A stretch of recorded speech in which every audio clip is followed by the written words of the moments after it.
Chapter 261. Rog, who was originally 20 meters away, instantly arrived in front of the accuser Luo Nan. His left hand, which was sparkling with a silvery white lightning, directly pierced towards Luo Nan's heart. Right now Luo Nan was still in shock from his energy shield being broken.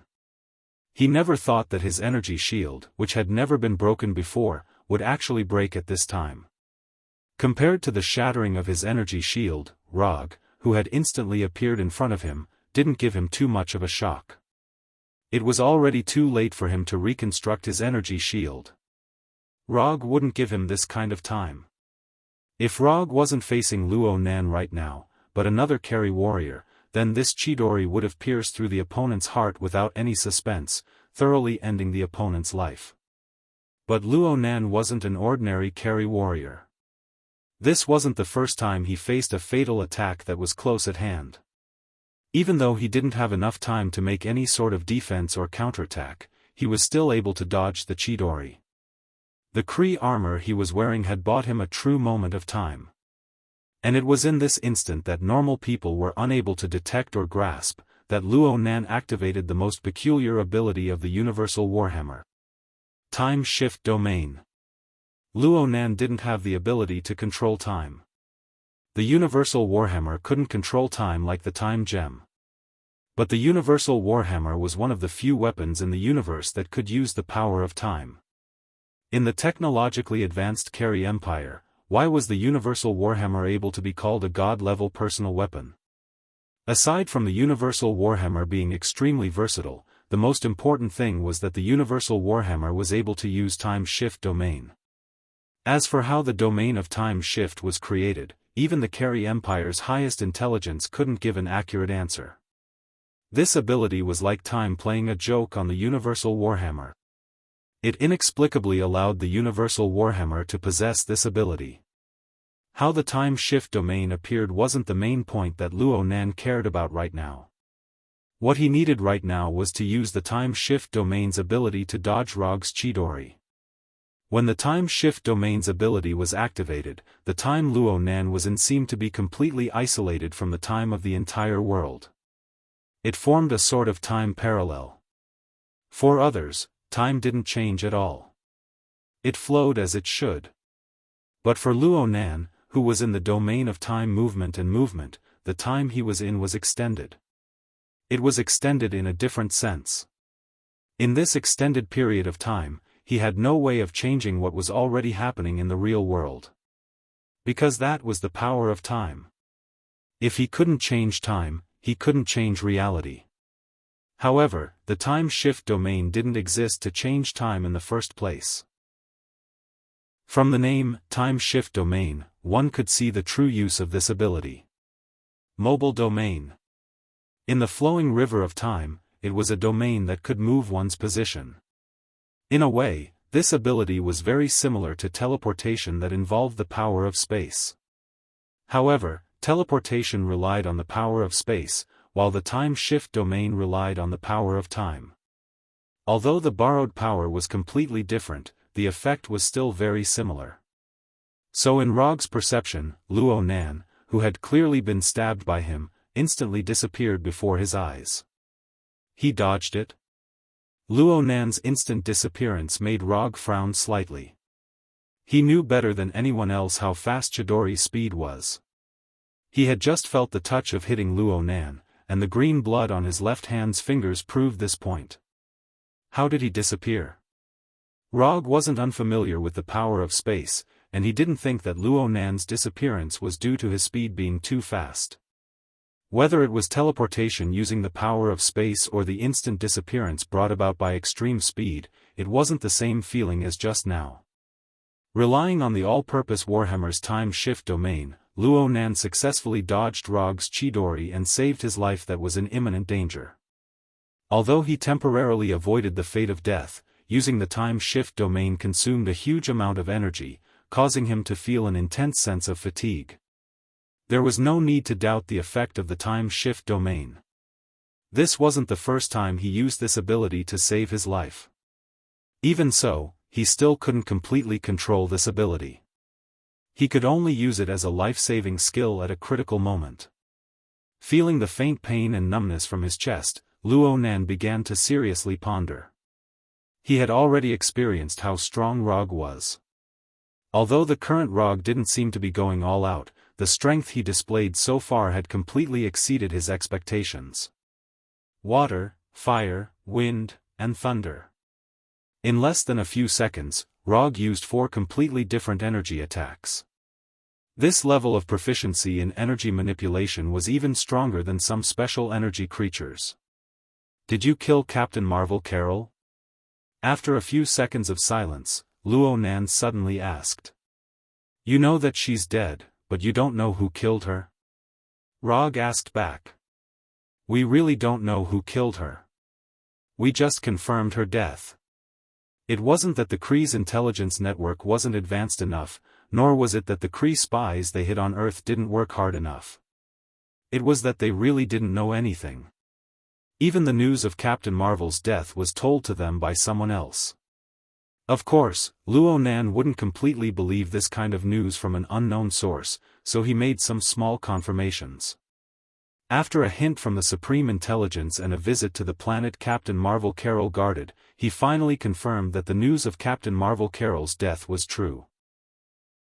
Thus, he brought the Kree battleship to Earth and contacted Maximus at the same time. According to their plan, this should have been a very simple plan to conquer the planet, just like the other conquering operations they had done before. But it was very clear that things didn't develop as smoothly as they imagined.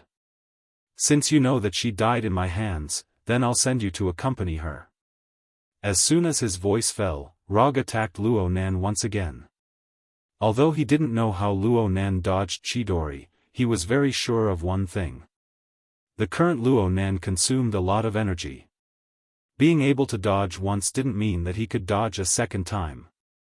And judging from Luo Nan's current state, Rog doubted whether he could use the magical evasion skill from before again. Chapter 262. Facing Rog's lightning-like attack, Ronan had no intention of continuing to use his energy shield. The scene of his energy shield shattering had left a deep impression on him. It had even almost ended his life. If he hadn't used the time shift domain, he would have already reported his death to the universe's 5 gods of creation. The Kusanagi sword wrapped in silver lightning carried an aura of destruction as it arrived in front of Ronan. It directly pierced towards Ronan's already injured heart. In close combat, Rog had always liked to target vital organs such as the heart and throat. Although Ronan was stronger than the average Kree warrior, he was no exception.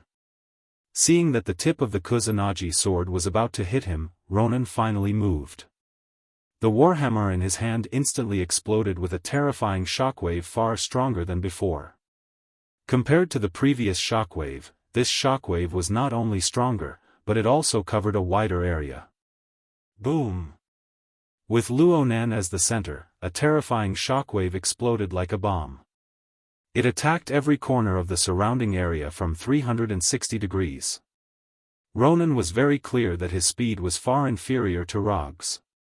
A shockwave with a fixed direction would have a hard time hitting Rog, who excelled in speed, so he used a simple and crude attack without any blind spots.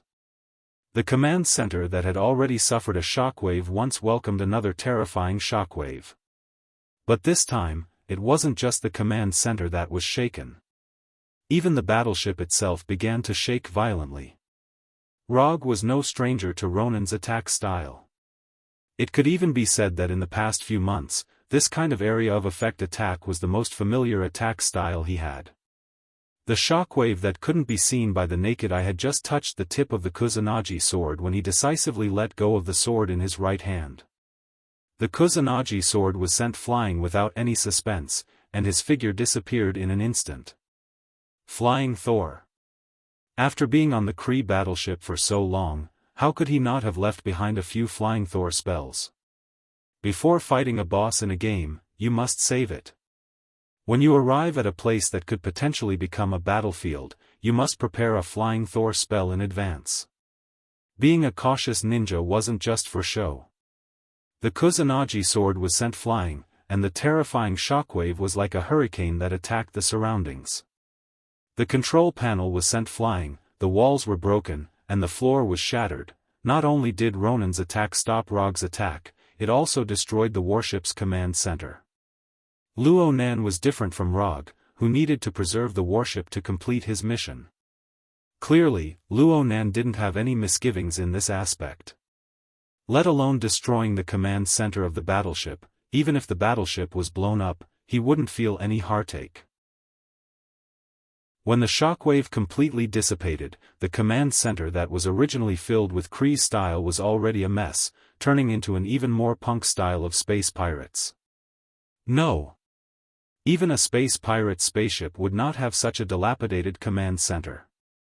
It was absolutely impossible to kill Rog with just the shockwave, no matter how strong the shockwave was.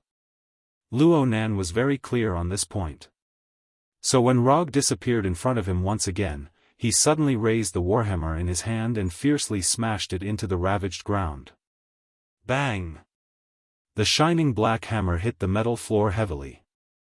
The black light from the hammerhead flowed to all the places and objects it touched like an electric current. Gravity manipulation. Luo Nan didn't choose to manipulate energy. After witnessing Rog's ninjutsu, he knew that he was no match for Rog in terms of energy manipulation. So he set his sights on materials that were easier to manipulate.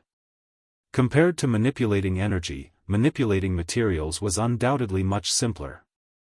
The metal and materials that flowed through by the black energy began to slowly float up. The devastated command center seemed to have sunk into an environment where gravity was out of control. Relying on the all-purpose warhammer, Luo Nan could manipulate the gravity and density of materials. To a certain extent, he could control these materials as he pleased.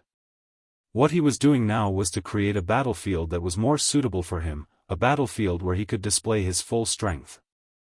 These seemingly floating metal fragments could be turned into weapons to attack Rog when he needed them. They could also be turned into shields to block Rog. After doing all this, Luo Nan added a new energy shield to himself.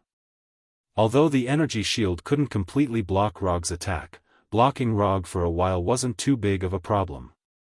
With the energy shield added and the battlefield constructed, the next step was to find Rog's tracks.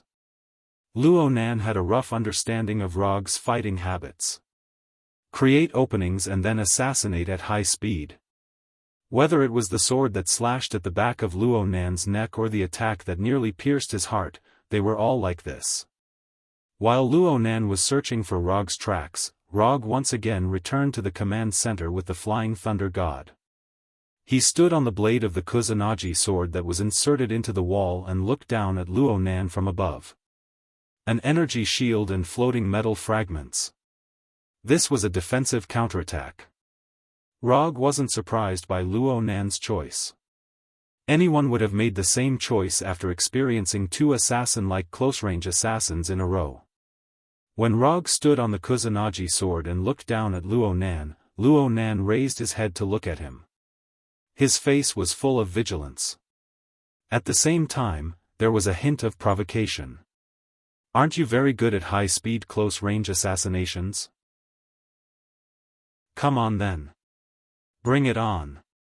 Although Luo Nan didn't say a word, Rog saw through his thoughts. However, even if the two of them wanted to communicate now, they probably wouldn't have the chance.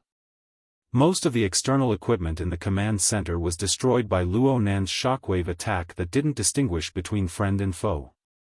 If nothing unexpected happened, the translation system should have been completely destroyed. Looking at Luo Nan's vigilant expression, Rog suddenly sighed. Luo Nan's response wasn't wrong. He should have been vigilant.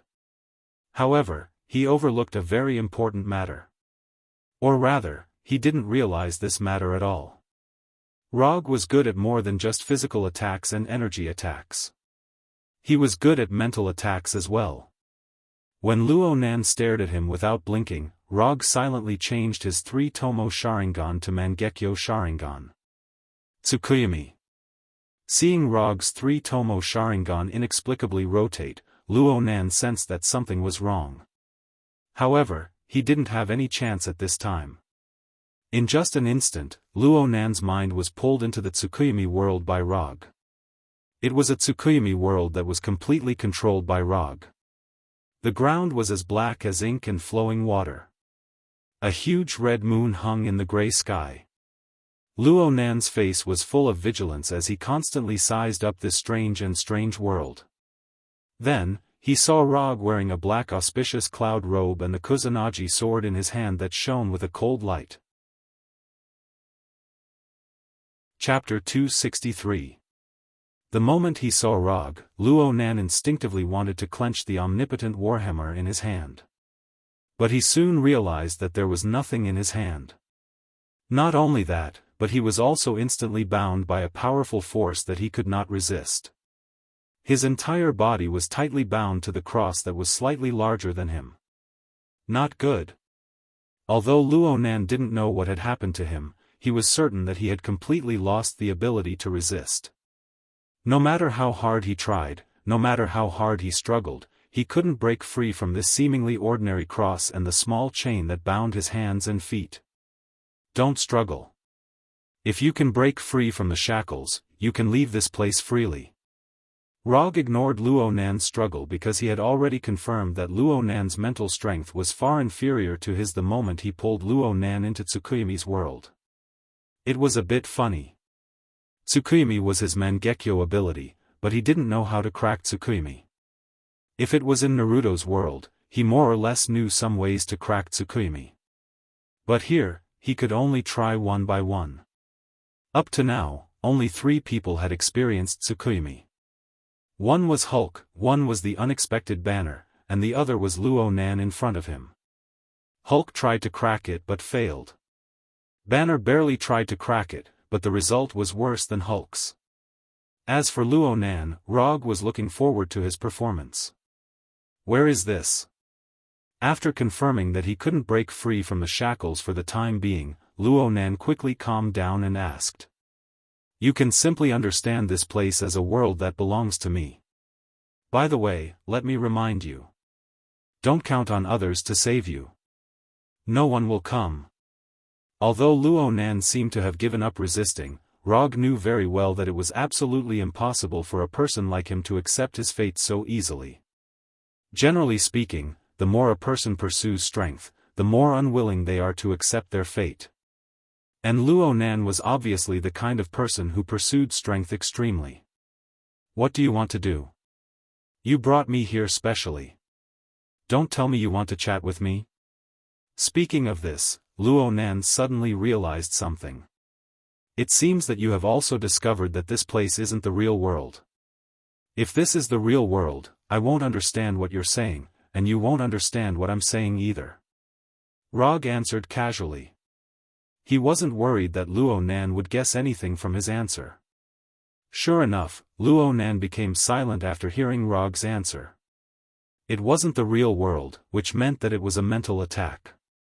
In the universe, although there weren't many people who could use spiritual attacks, it wasn't a small number either. Some races were born with mental or telepathic abilities. Mental attacks were what these special races were good at. Although Luo Nan's many years of battle experience didn't allow him to obtain any unparalleled super strength, it allowed him to possess a wealth of experience that far exceeded that of an ordinary person. In his memory, there was a race with antennae on their heads that had the innate talent of telepathy. Luo Nan began to rapidly recall the memories in his mind related to mental attacks and how to break away from them. He hoped to find useful information from within. Time passed bit by bit. Rog didn't stop Luo Nan. He allowed Luo Nan to think of countermeasures. 10 minutes passed, 20 minutes passed, half an hour later, Luo Nan revealed a helpless smile. There was no other way. He couldn't find any method that could help him break away from his current situation. There wasn't even a theoretical method. It looks like you should have given up by now. Since that's the case, then it's my turn. Rog used the Kusanagi sword in his hand to pat Luo Nan's large face. Then he continued to speak. In the beginning, I planned to see just how much strength you had before killing you. But now that I think about it, it would have been too boring to just kill you like this. The famous accuser Luo Nan had silently died in the hands of an earthling. No matter how you look at it, it would have been too shameful. More importantly, I feel that you still have a bit of value that hasn't been squeezed out of you. So, I plan to give you a chance to live. Luo Nan didn't say a word when Rog was speaking. He just listened in silence. When Rog finished speaking, a trace of disdain appeared on his face. You want to use the threat of death to humiliate me? Ignorant earthling. Looking at Luo Nan's expression of, "I'm not interested," Rog sighed once again. Even though he didn't know what Luo Nan was thinking, it was clear that Luo Nan had rejected his good intentions. Since that was the case, then let's go with the standard set meal. Oh right, let me remind you. Death isn't the most painful thing. Wanting to die but not being able to die is. As soon as he finished speaking, the number of Rog in front of Luo Nan increased from 1 to 10. Then, these Rog raised the Kusanagi sword in their hands at the same time and stabbed Luo Nan from different angles. Humans had to learn how to cherish something after losing it. In the following time, Luo Nan fully experienced the pain of wanting to die but not being able to. Of course, Rog would ask Luo Nan from time to time when he was experiencing this hellish pain. However, Rog's questioning time wasn't fixed. Sometimes it was a few hours. Sometimes it was a day. It had to be said that a professional warrior's mental endurance was stronger than a normal person's. Especially for Luo Nan, who had seen and experienced a lot. He was a warrior with a certain level of strength. His mental endurance was even more outstanding. Even so, Luo Nan relented in the end after enjoying an entire 5 days of torturous pain. I agree, Luo Nan seemed to use the last of his strength to say these words. Then his mind returned to the real world once again. Luo Nan's tormented mind had just returned to his body when he fell forward uncontrollably. He laid on the ground like a corpse, not moving at all. After lying on the cold metal floor for over 10 minutes, Luo Nan finally struggled to sit up. He raised his head to look at Rog, who was less than a meter away from him. According to our agreement, you have to hand over the remaining 2 Kree battleships to me. Then you can leave. In order to smoothly communicate with Luo Nan, Rog intentionally obtained a universal language translator from 2 Kree warriors while Luo Nan was lying on the ground like a corpse. I never go back on my promises. With Luo Nan's personal arrangement, Rog easily obtained control of the other 2 Kree battleships. As for the Kree people on the battleships, he had Luo Nan pack them up and take them away. He only wanted the battleships. The Kree people and whatnot weren't part of his plan. Chapter 264. The handover was smoother than Rog imagined, or it could be said that Luo Nan's control over the Kerry warriors was stronger than he imagined. Even if Luo Nan needed others to help him walk, all the Kerry warriors chose to obey unconditionally after he issued the order. Before I leave, I want to know, who did I lose to? Before the battle began, Luo Nan had asked Rog's name. At that time, his attitude was much more arrogant than now. Rog, 4th Hokage Rog. After thinking for a bit, Rog reported his name as the 4th Hokage. Luo Nan's fame in the universe wasn't small, letting him know his name as the 4th Hokage would be beneficial for his future exploration of the universe. Although he didn't have any plans to leave Earth right now, he would sooner or later start his own journey in the universe, so it was good to prepare in advance. Okay, I'll remember. I hope I can fight with you in the universe next time. A strong person like you shouldn't stay on a backward planet like Earth. He didn't know if Luo Nan had any masochistic tendencies, but after being educated by Rog in Tsukuyomi world, his attitude towards Rog had a clear change. Earth isn't backward. After replying to Luo Nan, Rog took his 4 Umbu subordinates to the 2 Kerry battleships that didn't suffer any damage. Rog would give one of the Kerry battleships to Jianghu as a prop to complete the entrusted mission. As for the other battleship, he would transform it into his own personal battleship. If he wanted to start a journey in the universe, how could he not have a spaceship? But before that, he needed to adjust the battleship a bit. For example, the annoying carry-style decoration and the operating system. After giving one of the battleships to Jianghu, Rog received his commission reward of 120 ninja coins and the black boulder that could lead to Tatooine. Before he left the afterlife, he even found an opportunity to spar with Gordon, and obtained what he wanted relatively peacefully. Although Jianghu and Gordon were dissatisfied with his approach, they didn't do anything in the end, as if nothing had happened. All things in the universe, quantum transfer. Through the omniscient nature of his right eye, Rog had successfully plundered this extremely useful teleportation ability from Gadon. As for the name, quantum teleportation, it was just a random name he came up with. He was not a scientist, so he did not know the principle behind this teleportation ability. Therefore, he adopted a very simple naming method. When faced with indecision, quantum mechanics was the answer. Unlike the flying Thor, which required marking spells in advance, quantum teleportation did not require any prior preparation. Even if one did not know the specific situation of the teleportation location, or had never been to the teleportation location, it would not affect the quantum teleportation in any way. After some practical tests, he found that quantum teleportation was more useful than he had imagined. When teleporting over a long distance, there would be a certain amount of time before the skill was activated, but it wasn't very long and didn't cost much. If the teleportation distance was shorter, the pre-roll time would be close to zero, and the consumption would not be too high. All in all, this was a teleportation ability that did not require much from the user. Even an ordinary person would be able to use this teleportation ability without any burden. Moreover, the use of omniscient nature this time also allowed him to learn a very important piece of information. The plunder of omniscient nature was not plunder in the true sense. When he used omniscient nature on Gordon, Gordon did not completely lose the ability to teleport. He just became weaker. In Jia Ying's words, Gordon seemed to have returned to the time when he had just awakened his superpower, and he was completely unable to control it. This discovery also slightly reduced the psychological burden on Rog. After all, he was not a demon, and plundering other people's abilities for no reason would still make him feel a little guilty. The carry battleship was in his hands, the black boulder was in his hands, and the quantum teleportation was also in his hands.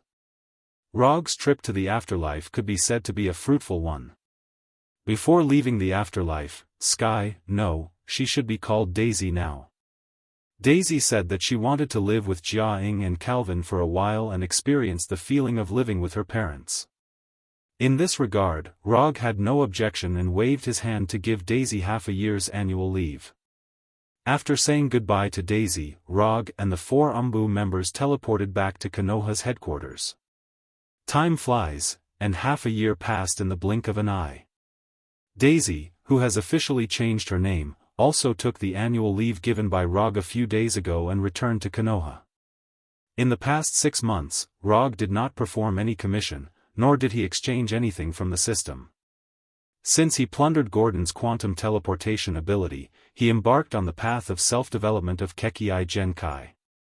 Plus the 120 ninja coins obtained by Jia Ying's commission, he now has 765 ninja coins unconsumed. Originally, he planned to directly exchange a new Kekkei Genkai from the system. But after seeing the sharp increase in the price of Kekkei Genkai, he decisively gave up this idea. Does he want to kill people with big data? No way. So, he decisively embarked on the path of self-development of Kekkei Genkai. Because of physical reasons, there is no way for him to develop Kekkei Genkai such as the Byakugan or the Shikkei Genkai. However, what he wants to develop is not these Kekkei Genkai, but magnet release, lava release, and other escape-type Kekkei Genkai. Speaking of this, he has to mention the 7-attribute chakra that the system gave him in the novice gift pack. In the beginning, he just regarded the 7-attribute chakra as a prerequisite for using various ninjutsu, and he didn't have any ideas about the 7-attribute chakra. After all, compared with developing it by himself, it is undoubtedly much easier to exchange from the system. However, the system's price increase made him thoroughly see the system's evil profiteer face. Raising the price on the ground, rogue to the extreme. However, what Rog didn't expect was that the system's price increase this time was really justifiable. He already has 2 Kekkei Genkai, Sharingan and Mokuton, and his body has reached a certain extent of the capacity limit. If he can develop Hashirama's sage body to the limit, then he can indeed continue to accommodate more Kekkei Genkai. But the problem is that he doesn't. So the system increased the exchange requirement of Kekkei Genkai, not to kill people with big data, but to hint to him that he should improve his sage body as soon as possible. But obviously, Rog didn't understand the system's hint, but embarked on the road of self-development of Kekkei Genkai. This is very Rog, this is also very straight. Because straight people don't understand the hint. Chapter 265. Although he accidentally embarked on the path of developing Kekkei Genkai due to a misunderstanding, Rog still gained a lot after seriously studying the fusion of different attributes of chakra for half a year. He didn't succeed in developing Kekkei Genkai such as magnet release and lava release, but he got another good harvest. Chakra fusion energy. When fusing his different attributes of chakra, he found that his chakra has a scumbag attribute in a sense. In short, in addition to his own 7 attributes, his chakra can also fuse different energies absorbed from the outside world and transform them into the form of chakra. In order to prove this point, he deliberately used the quantum transmission ability he had just plundered to try it out. As a result, he found that his chakra can also fuse the energy of quantum transmission. Moreover, there is a tendency that it doesn't refuse. Rog doesn't know whether this is his own uniqueness that caused his chakra to become more and more abnormal, or it's because the chakra given by the system was originally set in this way. In short, his current chakra is a bit different from the chakra he imagined. In addition to chakra's ability to fuse other energies from the outside world, his other gain is that he can temporarily make his chakra possess more than 2 different attributes. Because he has 7 attributes of chakra, he didn't encounter too much difficulty when fusing chakra with different attributes. Instead, it went a bit too smoothly.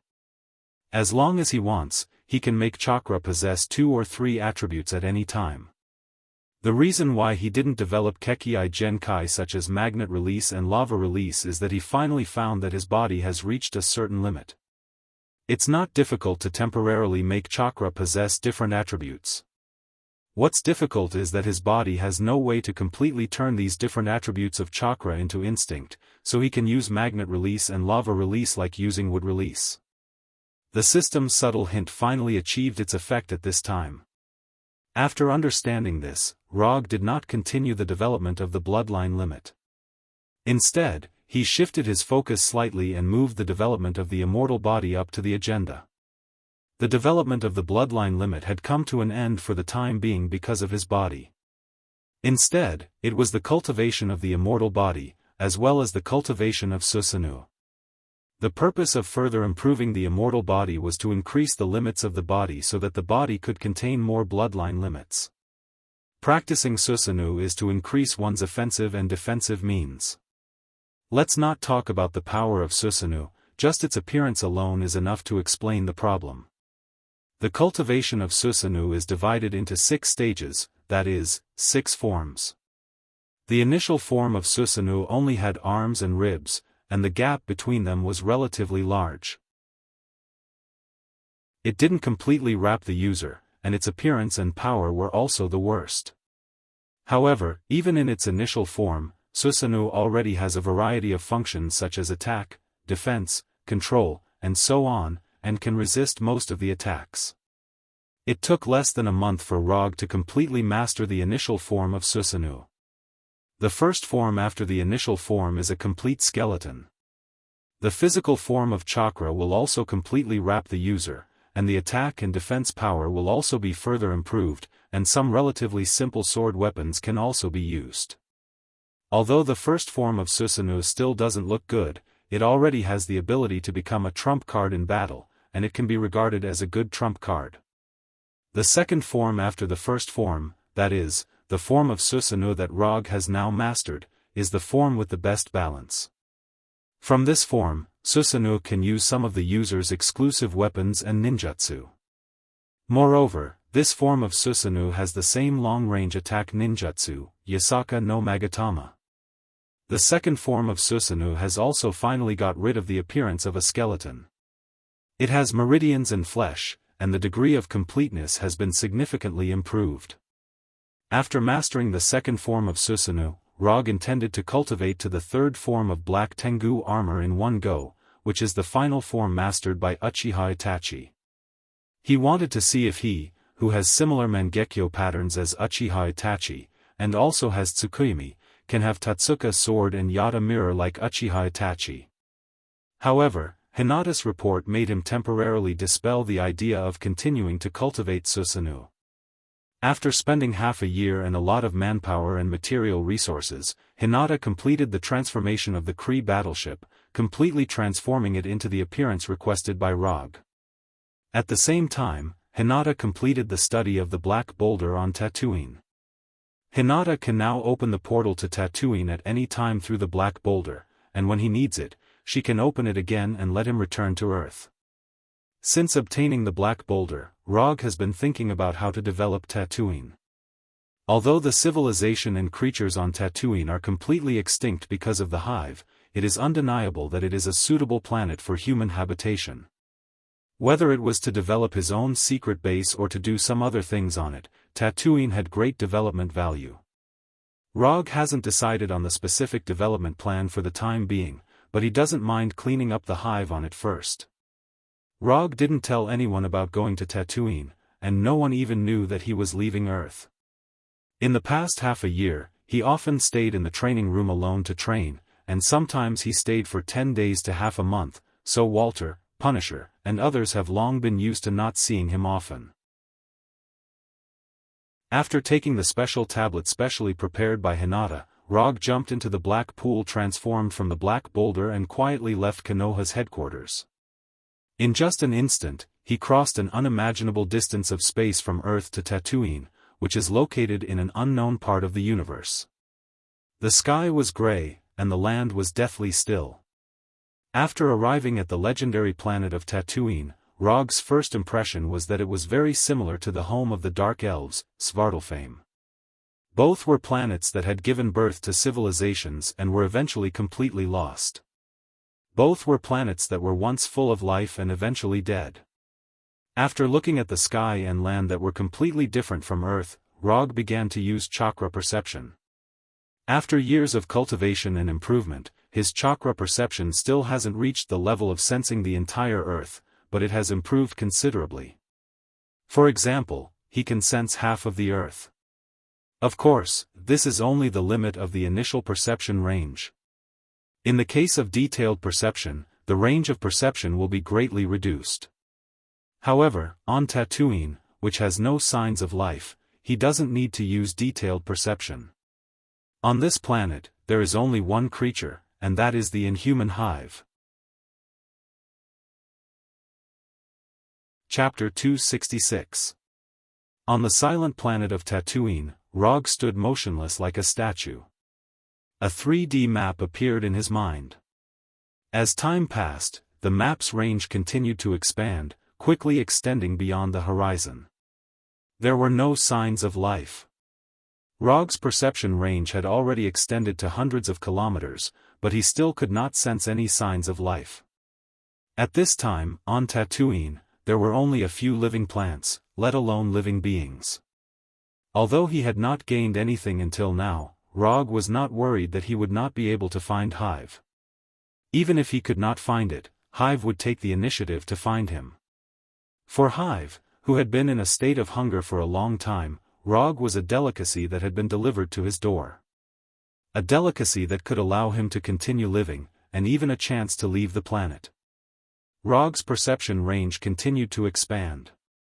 When his perception range was about to break through 500 kilometers, he finally sensed the target he was looking for. It was completely different from the life energy he had sensed before. The life energy he sensed now was not only very weak, but it was also in a fog-like state. It was like a cloud of smoke that was constantly flying. Although the life form was very special, Rog was 100% sure that this was the first Inhuman hive in history, the legendary Hydra. Unlike other Inhumans, Hive was not human, but a collection of parasites. To him, the human body was just a container. Those hundreds of millions of parasites were his true body. This special life form not only allowed Hive to have a lifespan that far exceeded other Inhumans, but it also made him extremely difficult to deal with. When dealing with ordinary creatures, whether they were Inhumans or Creoles, as long as they caused serious damage to their bodies, they could end their lives. However, to Hive, the body was just a container. Even if the head was gone or the body was destroyed, it was just a matter of changing the container. What was even more troublesome was that when dealing with Hive, conventional weapons like swords, guns, and cannons would not be very effective. Energy attacks like lasers, fire, and lightning would be relatively effective, but they might not be able to kill all the parasites on Hive. Therefore, the best way to deal with Hive was to exile him to a space where he could not survive and use the extreme external environment to completely eliminate all the parasites. For example, outer space. However, Honeycomb was not a fool. He would not allow others to take him to outer space. Even if he could not defeat his opponent, with Honeycomb's ability, if he wanted to leave, he could completely abandon his body and leave in the form of a collection of parasites. Although the Hive would die without a host, no one knew how long it could survive without a host. If there was no host, the Hive could still survive for another 10 to 20 years. This would greatly affect Rog's development of tattooing. Furthermore, without the fixed form of a host, who knew if the Hive would split itself into several or even dozens of parts and hide somewhere else. Therefore, Rog only had one chance. If he could not get rid of the Hive once and for all, the Hive might evolve into an extremely troublesome sequela, an unstable factor that would greatly reduce the value of tattooing. After determining the location of the Hive, Rog thought about the countermeasures for a while, and then used the quantum transmission he plundered from Gordon and teleported directly to a position only 30 meters away from the Hive. When the brilliant aurora-like light of quantum transmission disappeared, Rog saw the ultimate belief that Hydra had been looking for thousands of years, the Hive. At this time, Honeycomb was not as weak as he had imagined, and it could even be said that his physical condition was very good. He did not know if it was because Hydra had just fed Honeycomb not long ago, or if Honeycomb had taken good care of his body, but at this time, he looked like a healthy adult male. His face was ruddy, full of energy, and his eyes were bright. If his messy hair and beard could be trimmed, and he could take a shower and change his clothes, Honeycomb would be a physically and mentally healthy adult. While Rog was looking at Honeycomb, Honeycomb was also looking at him. After being exiled for thousands of years, especially after the extinction of the intelligent race on Tatooine, Honeycomb's concept of time has become more and more vague. After all, on such a dead planet where no one can communicate with and no hope can be seen, recording time is completely meaningless. By now, Honeycomb's concept of time has basically been simplified. Just eaten, a little hungry, hungry, very hungry, hungry to death. So for Honeycomb, who is currently in a state of satiety, it is an incredible thing for an unexpected human to suddenly appear in front of him. Speaking of this, it is necessary to talk about Hydra's strange practice. He doesn't know what the Hydra leaders were thinking. They actually came up with the idea of drawing a lot from the organization every 10 or 20 years to send a person there. And the people who are eligible to draw lots are the senior members of the organization. From the perspective of faith, Rog can barely understand Hydra's practice. After all, in their view, this may be a supreme honor. But from an objective point of view, he feels that the Hydra senior members are all idiots who have lost their minds. Your spiritual faith, the leader you have been looking for thousands of years, is now on a strange planet. Even if you really think that Hydra is a god, a higher existence that can survive without food, can you consider sending a few more people there? What's more, Honeycomb is not the kind of higher existence that can survive without food. In the eyes of Hydra, Honeycomb is a god. But Honeycomb is really not, he is also a life, and he also needs food. Besides, send a few more people there, do a few more tests, and the possibility of finding an accurate way to return is greater. Even if it is really for faith, for glory, it is not necessary to send a person over every 10 or 20 years. The Olympics are held once every 4 years. Think about it, if you were Honeycomb, and your believers only came once every 10 or 20 years, and each time only one person, what would you think? So Rog despises the practice of Hydra's senior management. Not to mention one a year, even if it is held once every 4 years like the Olympics, Honeycomb will not be so hungry. Who are you? Are you not a tribute? He doesn't know if it's because he hasn't spoken for a long time, but Honeycomb's voice sounds a little strange, like a radio that has been out of production for many years and started broadcasting again. Chapter 267. Tribute? After hearing Hive's words, Rog froze for a moment. What's going on? The first impression I give people is that I've fallen to the level of a tribute? Rog could endure other people's mockery of his strength, and he could also endure other people's disapproval of his character. But he couldn't endure other people's contempt of his appearance. As a man who had the title of 4th Hokage and was even more handsome than the original 4th Hokage, he couldn't accept Hive's tribute evaluation. Have you ever seen a tribute as strong as me? Have you ever seen a tribute as strong and handsome as me? Have you ever seen a tribute as strong, handsome, and reliable as me?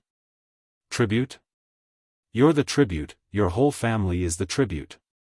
After trying hard to calm his excited heart, Rog looked at Hive as if he was looking at prey. Honeycomb would never have thought that a simple sentence from him would cause Rog to have such a complicated mental state. Seeing that Rog's attitude had changed, Hive's face showed a trace of doubt. Wasn't he a tribute? When parasitizing the host, Hive could obtain the host's memory. But under normal circumstances, he wouldn't do this. Because searching the host's memory was meaningless to him. Whether he searched the host's memory or not, it couldn't help him leave this damn planet. And every time he searched the host's memory, it would consume a part of his energy. For Hive, who hadn't eaten a full meal for thousands of years, every bit of energy was extremely precious. So over time, he lost interest in searching the host's memory. But now, he suddenly had the urge to search the current host's memory. This host had just parasitized for a short time, and the energy in his body was enough for him to consume for a long time. More importantly, he now had a backup host. Although he didn't know who Rog was, and he didn't know what kind of ability Rog had. But the first time he saw Rog, Hive had a very strong intuition. This is the right host for me. This is the host I want. This is the perfect host for me. Hive didn't know why he had such an intuition, but he was sure that his intuition was right. Unknowingly, the atmosphere became a little strange. Rog scanned Honeycomb's body, and Honeycomb scanned Rog's body. If it weren't for the inappropriate surroundings, it would have been easy to misunderstand that Rog and Honeycomb were looking at each other with a gaze that went beyond friendship. Do you have any last words? Give me your body. After a few minutes of silence, Rog and Honeycomb spoke at the same time. Looks like you don't have any last words. Looks like you don't intend to give me your body. After pausing for a few seconds, Rog and Honeycomb spoke again at the same time. This damned tacit understanding. After the two of them spoke at the same time, Rog and Honeycomb gave up on the idea of continuing the conversation. Instead, they looked at each other seriously. Although Honeycomb didn't understand Rog, after carefully sensing Rog, his face showed a look of victory. Mutants. This guy is a mutant. Although it was different from the mutants he had sensed before, he definitely wouldn't mistake this special mutant energy. To others, mutants didn't have any particularly obvious energy characteristics. But to Honeycomb, every mutant had a unique form of energy that proved their identity as a mutant. Among all the mutants that had been modified by the Kree's Terrigen experiment, Honeycomb was definitely the most special one. Not to mention that his life form had undergone fundamental changes, just his ability to control all mutants was enough to prove this point. In the Kree's Terrigen experiment, the other mutants were powerful mutant warriors, and Honeycomb was the leader of these mutant warriors. Therefore, Honeycomb was born with the ability to control other mutants, and it was absolute control, and there was no way to resist control. However, no one would have thought that Honeycomb, who was set as the leader of the mutants from the beginning, would be exiled to Tatooine by the Kree before he could enjoy his days as a leader. Since he was a mutant, it would be easy to deal with him. Although Honeycomb had sworn that he would never parasitize a mutant. But now, he was going to betray his oath. After all, compared to Rog's body, the oath wasn't very important. Just when Honeycomb was looking at him with a malicious look, Rog silently took out the reality Rubik's Cube. In order to deal with Honeycomb, who was a collection of parasites, he had thought of many plans, and seriously studied the feasibility and practical effect of the plan. After thinking about it repeatedly, he had to admit a fact. Dealing with Honeycomb wasn't difficult for him. However, if he wanted to deal with Honeycomb quickly and cleanly without leaving any side effects, he didn't have many options. Among the few options available, using the reality gem was the simplest and most crude method that could guarantee the effects.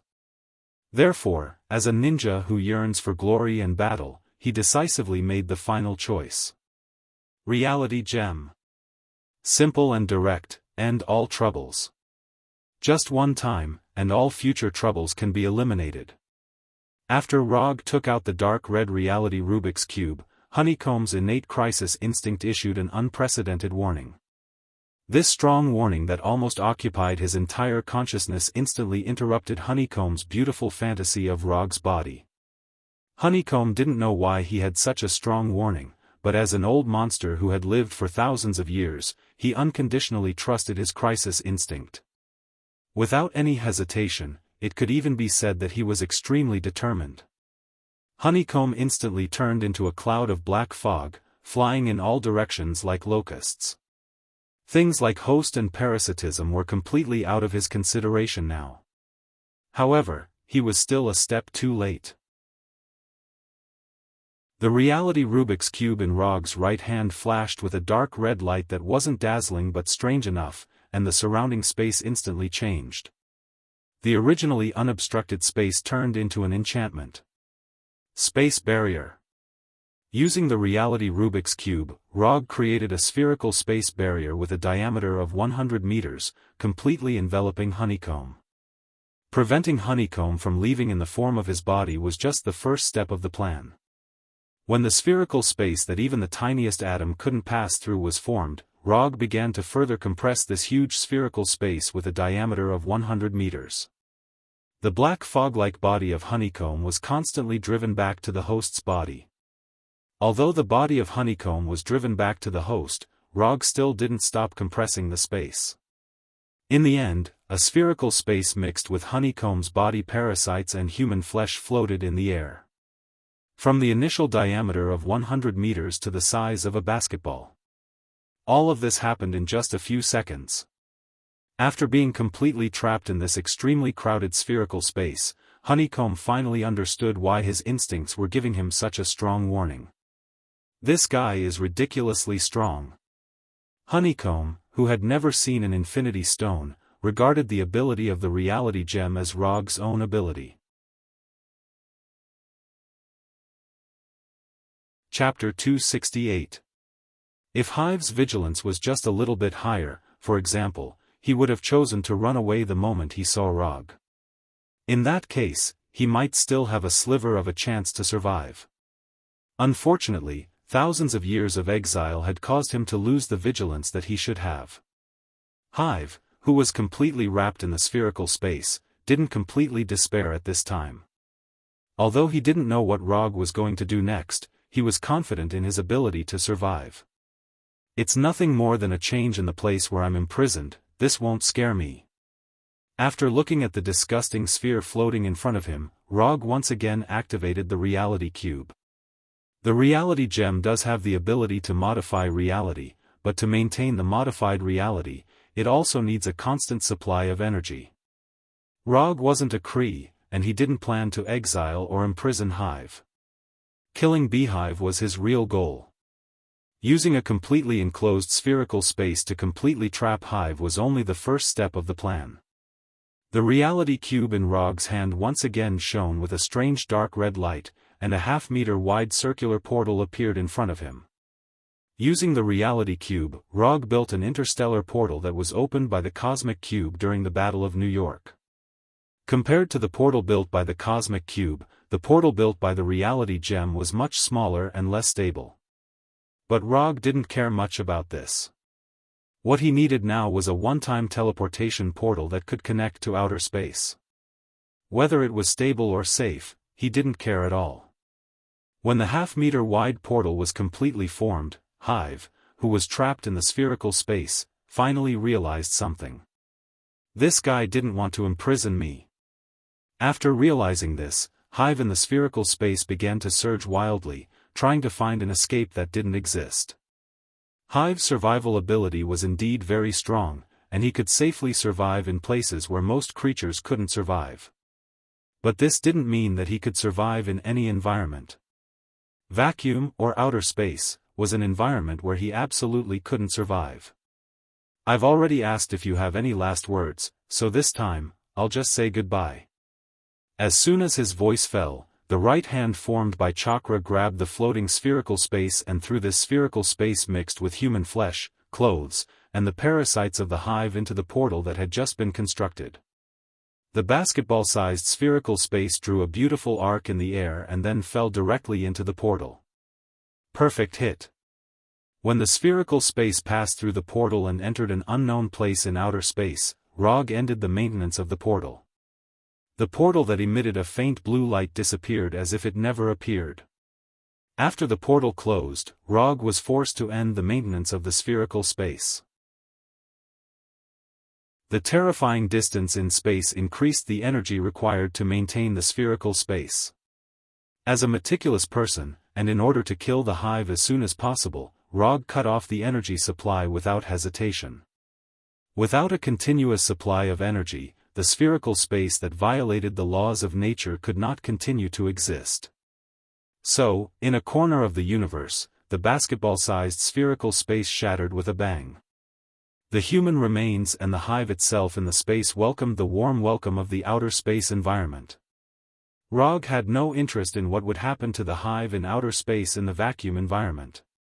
At this time, he summoned the tablet specially modified by Hinata from the summon scroll. The black boulder can open the space channel connected to the planet Tatooine, but because the planet Tatooine is constantly rotating, the location of the space channel is different every time. So to ensure that he can return to Earth smoothly, Rog asked Hinata to perform a series of preliminary experiments and calculations to calculate the time and place of each opening of the space channel. The tablet in his hand recorded the corresponding opening time and channel. According to his request, Hinata at the Konoha headquarters will open the space channel every hour, and each opening will last for 3 minutes. It has now been more than half an hour since he came to Tatooine, so he has to rush to the next opening location of the channel in the remaining 20 minutes. Quantum transmission. At this time, Rog once again thanked Gordon for his free quantum transmission ability. After more than 20 minutes, Rog, who easily solved the problem of the Hive, returned to Earth. Hinata, we can now start the second phase of the Tatooine plan. After returning to the Konoha headquarters, Rog gave the latest order to Hinata. Although he hasn't yet figured out how to develop Tatooine, this doesn't prevent him from making some preparations in advance. Okay. The steel engineering team and construction materials of the Tatooine Hidden Village have been arranged. In a month, the initial establishment of Konoha Hidden Village will be completed. Under the control of Hinata, robots of different shapes were activated, and boxes of packed construction materials were continuously sent into the transmission channel built by the Black Boulder. Rog didn't tell anyone about the establishment of Konoha Hidden Village on Tatooine. In the entire Konoha, only he and Hinata know about the existence of this plan. In order to keep it a secret, he didn't use anyone except Hinata. Even the construction robots were redesigned and specially produced by Hinata according to the design principles of Ultron and Mark III. Construction materials were purchased in the name of Konoha, and there was no need to hide these common construction materials. Even if someone found out that Konoha had purchased a large number of construction materials, it was impossible to know that Rog was secretly building Konoha Hidden Village on Tatooine. While Hinata was secretly building the Konoha Hidden Village, Rog was also continuing to practice his Susanoo, hoping that he could reach the third form of the Black Tengu armor as soon as possible. However, his cultivation plan was soon interrupted again. According to the feedback of Konoha's intelligence department, an alien life form that he listed as a key observation target was suspected to have appeared in San Francisco, and it caused a certain amount of damage in San Francisco. Konoha's Special Operations team in San Francisco has set off at this time, but they haven't captured the alien life form that caused the riot. In the past 6 months, there have been more and more riots caused by this kind of suspected superpower or special life form. If the Battle of New York made people all over the world know that there are many special people in this world that are unknown to people, then, the Seoul incident caused by Ultron is equivalent to completely opening the stage of this kind of special event. All kinds of superpower criminals and illogical events happened one after another. Even those criminals who only want to rob and bully ordinary people on weekdays have embarked on a different path of upgrading. Chapter 269. Under normal circumstances, the riots caused by this kind of special event would not be reported to Rog, but would be handled by Konoha's Special Operations team. However, Rog once reminded the intelligence department that once the special event he mentioned was discovered, he must be notified as soon as possible. So this time, the riot caused by a suspected alien life form in San Francisco was directly reported to him. There weren't many special events that Rog could specifically request attention to. Up until now, there had only been 2. One was an alien life form that was suspected to have the ability to change its form, and the other was a skeleton with flames all over its body. Of course, this was only a general description of the intelligence department. What he really wanted to pay attention to was actually Venom and Ghost Rider. However, he couldn't tell the intelligence department about Venom and Ghost Rider, so he could only let them pay attention to similar events. San Francisco, alien life form. If there was no accident, this should be the Venom he had been waiting for a long time. Or rather, a symbiote. Because of him, the timeline of this world has become more and more different from what he remembered, and he wasn't even sure if the people and events in his memory would still happen. After carefully browsing the information submitted by the intelligence department in his office, Rog put this special event in San Francisco under his name. At present, there were only a few people in Konoha who were qualified to lead a team to solve special events. Punisher and Abomination were his earliest subordinates, and now they were the main force of external operations. Gecko Kara and Daisy would also deal with some tasks that were not so difficult. Kurenai Tank didn't admit that he was a member of Konoha yet, but he was basically willing to do the tasks assigned to him. As for Pietro and Walter, Rog didn't list them as operatives at first. However, Pietro, who couldn't stay idle, took the initiative to apply to join the operations department and now became a captain of the operations department. After 6 months of hard work and constant appearances, Pietro finally got his own title. Konoha Quicksilver. Although this title didn't sound as good as Konoha's White Fang, it was still a good title.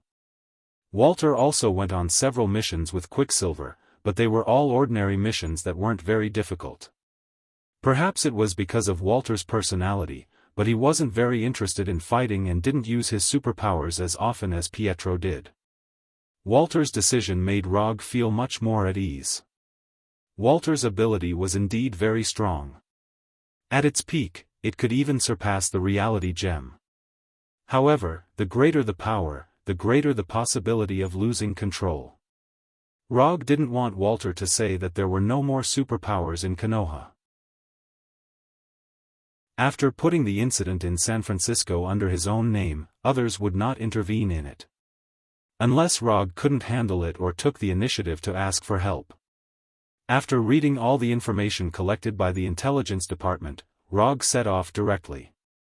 Through the surveillance video at the scene of the riot, as well as the videos taken by the onlookers, he could basically confirm that the ones who were currently jumping around and causing riots in San Francisco were the symbiotic demons. As for whether this symbiotic body was venom, further confirmation was needed. After all, symbiotic demons looked similar, especially when they were of the same color. They gave off the feeling that they were twins. Quantum teleportation. A brilliant aurora-like light appeared, and then Rog's figure completely disappeared. At the same time, an equally brilliant light appeared on the top floor of a certain building in San Francisco. Once again, he had to thank Gordon for his selfless contribution. He had to admit that Gordon's quantum teleportation ability was really useful. Although it was far inferior to flying Thor in battle, it was very useful for long-distance teleportation. San Francisco was a world-famous tourist destination. It was one of the most important high-tech R&D bases in the world and the most important financial center on the west coast of America. The population here wasn't as terrifying as New York, but it was still shocking. There were almost 1 million people living in San Francisco. It wasn't easy to find a person who was possessed by a symbiotic demon but hadn't transformed. Rog wasn't interested in sensing them one by one, so he adopted a very simple method: wait. From the current situation, the symbiotic demon was clearly looking for something. At the same time, the symbiotic demon was being hunted by an unknown organization. In Rog's memory, it was the Life Foundation next to the Golden Gate Bridge that brought the symbiotic demon to Earth. However, this was just his previous memory. After knowing that there was a Life Foundation in San Francisco, he asked Konoha's intelligence department to pay attention to this foundation. In particular, they paid attention to the Life Foundation spaceship launch plan. Unfortunately, this Life Foundation had no interest in life outside the Earth, nor did it have any intention of exploring the stars. Therefore, this symbiotic demon incident really had nothing to do with the Life Foundation. After admiring the environment of San Francisco from a condescending position, Rog took out a pair of sunglasses and put them on. From the outside, this is a pair of ordinary sunglasses. At most, it looks a bit expensive. But in fact, this is a pair of sunglasses specially modified by Hinata. Through this pair of glasses, Rog can contact Hinata at Konoha's headquarters at any time. The lenses can also present real-time virtual interactive images, making it convenient for him to browse various documents and information sent by Hinata at any time. Obviously, this idea was based on the smart glasses Edith that Tani hasn't designed yet, but will design sooner or later. After putting on the glasses, Rog directly teleported from the top floor of the building to the alley next to it, and then strolled in the streets like a tourist. The symbiotic demon suspected to be Venom is hiding somewhere, but he will definitely appear again. When he appears again, it will be time for Rog to make his move. While strolling, Rog didn't stay idle and asked Hinata to investigate all the information about Eddie Block. The emergence of the symbiotic demon may have nothing to do with the Life Foundation, but one thing will not change, that is, the fate of the host. As long as the fate of the host does not change dramatically, some things are destined to happen. For example, Tani will become a superhero, or Eddie Block will become the new host of Venom. Currently, Hinata has partial authority from the military, the Ministry of Defense, and other departments. These authorities were specifically authorized to Konoha's Intelligence Bureau by the military, the Ministry of Defense, and other departments. In addition to Hinata, Konoha's Intelligence Bureau occasionally uses these special authorities. It didn't take long, to be precise, less than 30 seconds, all the information about Eddie Block appeared in the lenses of the glasses. Chapter 270. Eddie Brock, who previously worked for the New York Daily Globe, was a somewhat famous reporter. Because of an unconfirmed false report, he lost his job and reputation, was labeled as unreliable, and was ostracized by his peers in New York. In order to bid farewell to the past, and to get his life back on track, Eddie Brock moved from New York to San Francisco and became a field reporter for the local news channel in San Francisco.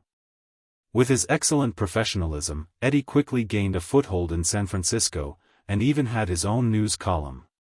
Simply put, Eddie Brock is a mature man who has experienced a low point in his life and relied on his own efforts to regain his honor. Except for a major professional accident in New York, there is nothing abnormal in Eddie Brock's life record, and he doesn't even have many parking tickets.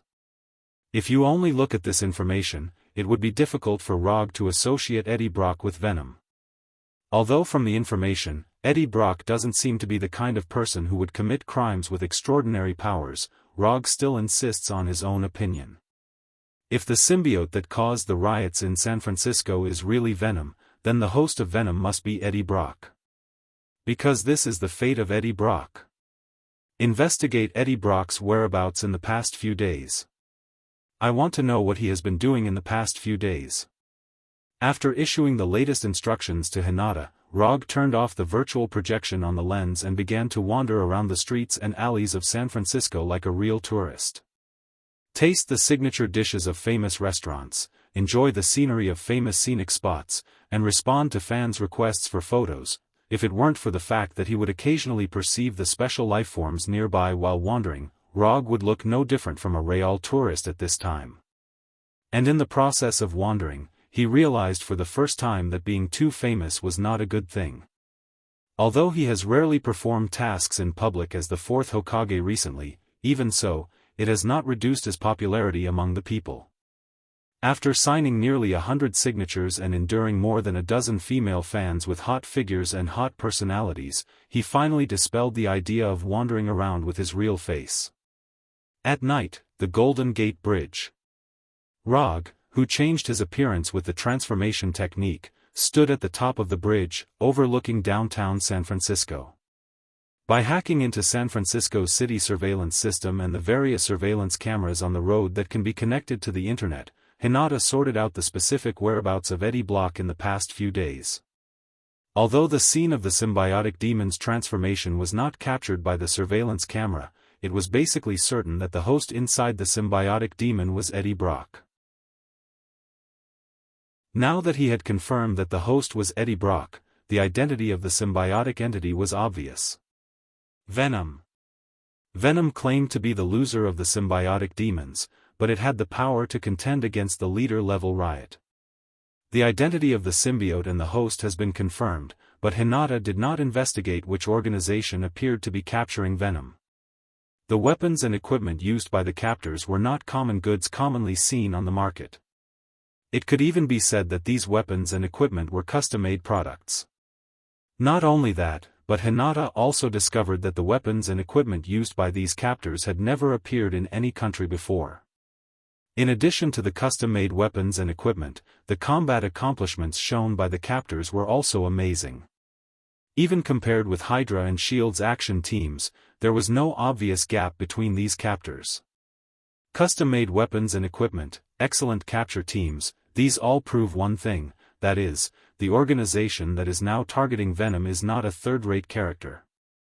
A mysterious organization with good research and development capabilities and excellent operations personnel. ROG began to be interested in this mysterious organization. Based on what he had always done, any organization that piqued his interest usually didn't have a good ending. ROG had just given Hinata an order to continue investigating this mysterious organization when a strong explosion occurred in downtown San Francisco not far from him. The flames of the explosion rose into the sky, like a small mushroom cloud standing in the bustling city. As soon as the strong explosion came, ROG directly teleported to the street where the explosion occurred through quantum transmission. The originally lively street was now a mess as if it had been through a long war. Broken windows, burning vehicles, crumbling houses. Just looking at the scene in front of him, it was impossible to believe that this would be downtown San Francisco. The streets were filled with pedestrians who had been affected by the explosion. Around these injured or dead pedestrians, there were many combatants in black uniforms and combat helmets. Rog ignored the captors of these mysterious organizations and quickly scanned every corner of the street. It didn't take long for him to find the target he was looking for in a broken ruin. A humanoid black body, a mouth full of sharp teeth, and a pair of iconic big white eyes. Rog's gaze had just focused on Venom when Venom, who was pressed under the brick, felt something and looked up at Rog. The moment he saw Rog, Venom seemed to have seen an indescribable horror. His big white eyes suddenly shrank, and then he jumped up and ran wildly without looking back. What's going on?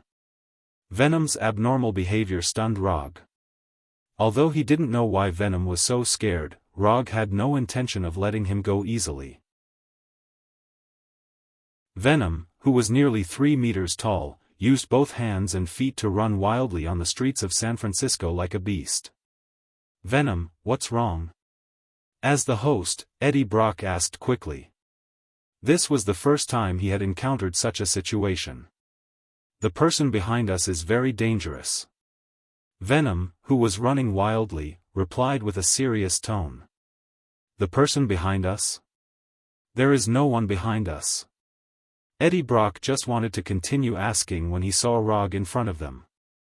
Although it was Venom who was controlling his body now, this did not affect him from using Venom's senses to observe the outside world. Venom's running speed was not slow, but it was undoubtedly a pipe dream if he wanted to get rid of Rog. After using Lightning Body Blink a few times, Rog easily overtook Venom and blocked Venom's path in advance. Fire Release Grand Fireball. Without any hesitation, Rog directly spewed out a huge fireball with a diameter of more than 3 meters. The huge orange-red fireball flew towards Venom like a cannonball.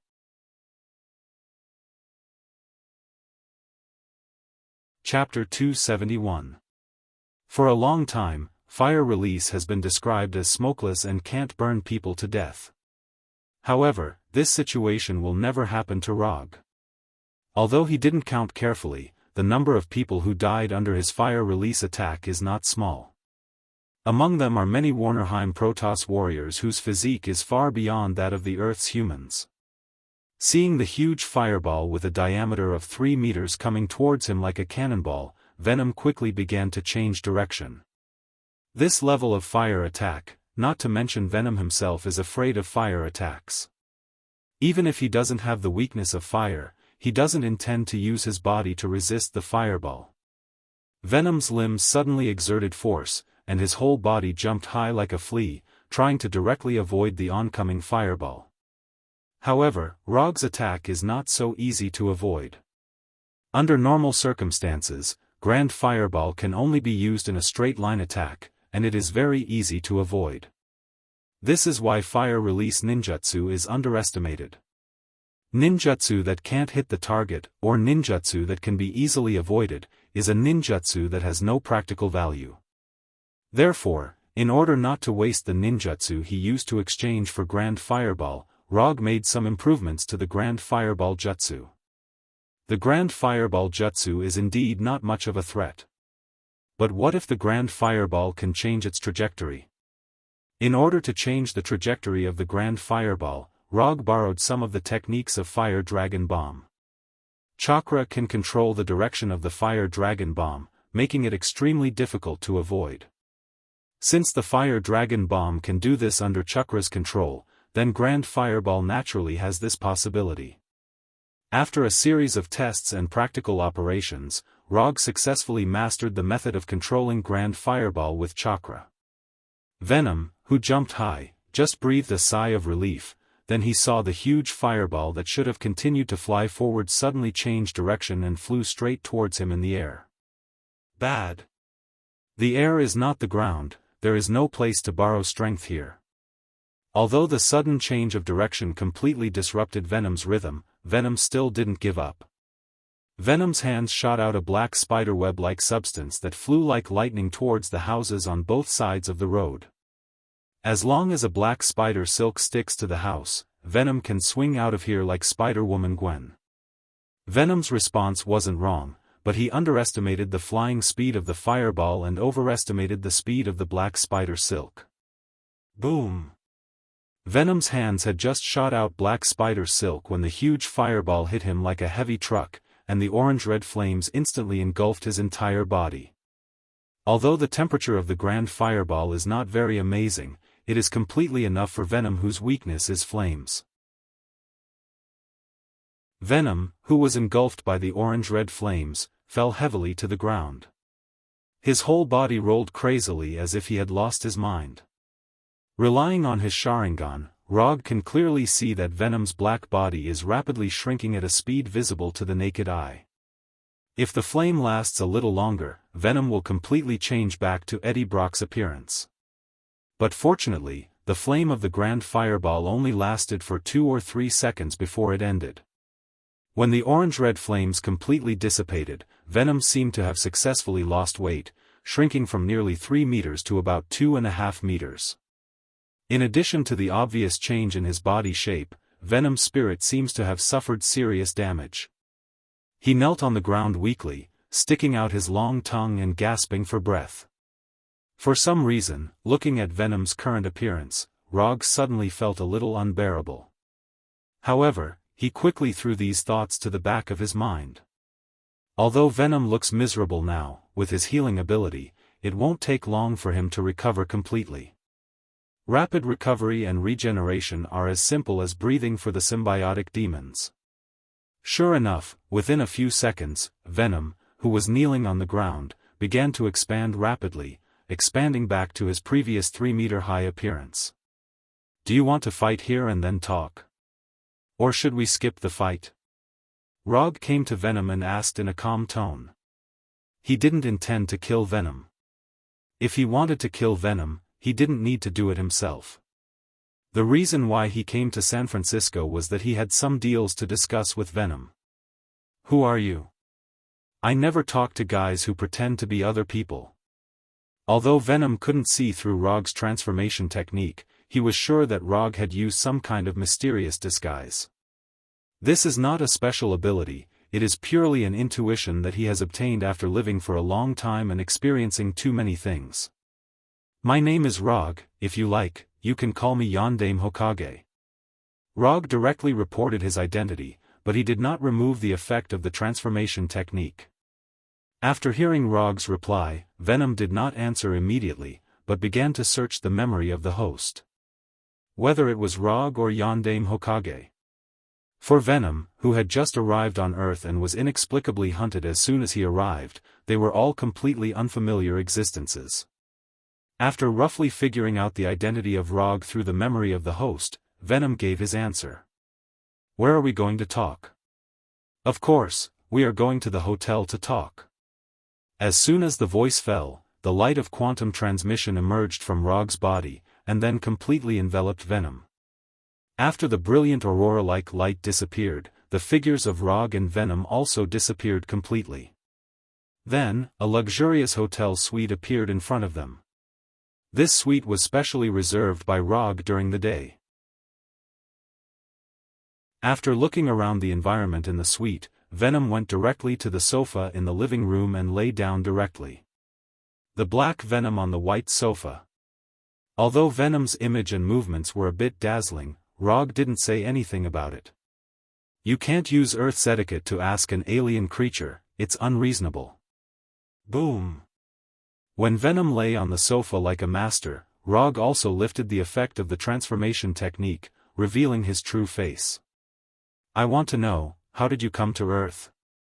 Did you come here alone, or did you come with your own kind? In addition, how can I find your symbiote? It's just a symbiote, Rog is not interested in it. But if it's a group of symbiotes, or thousands of symbiotes, it's different.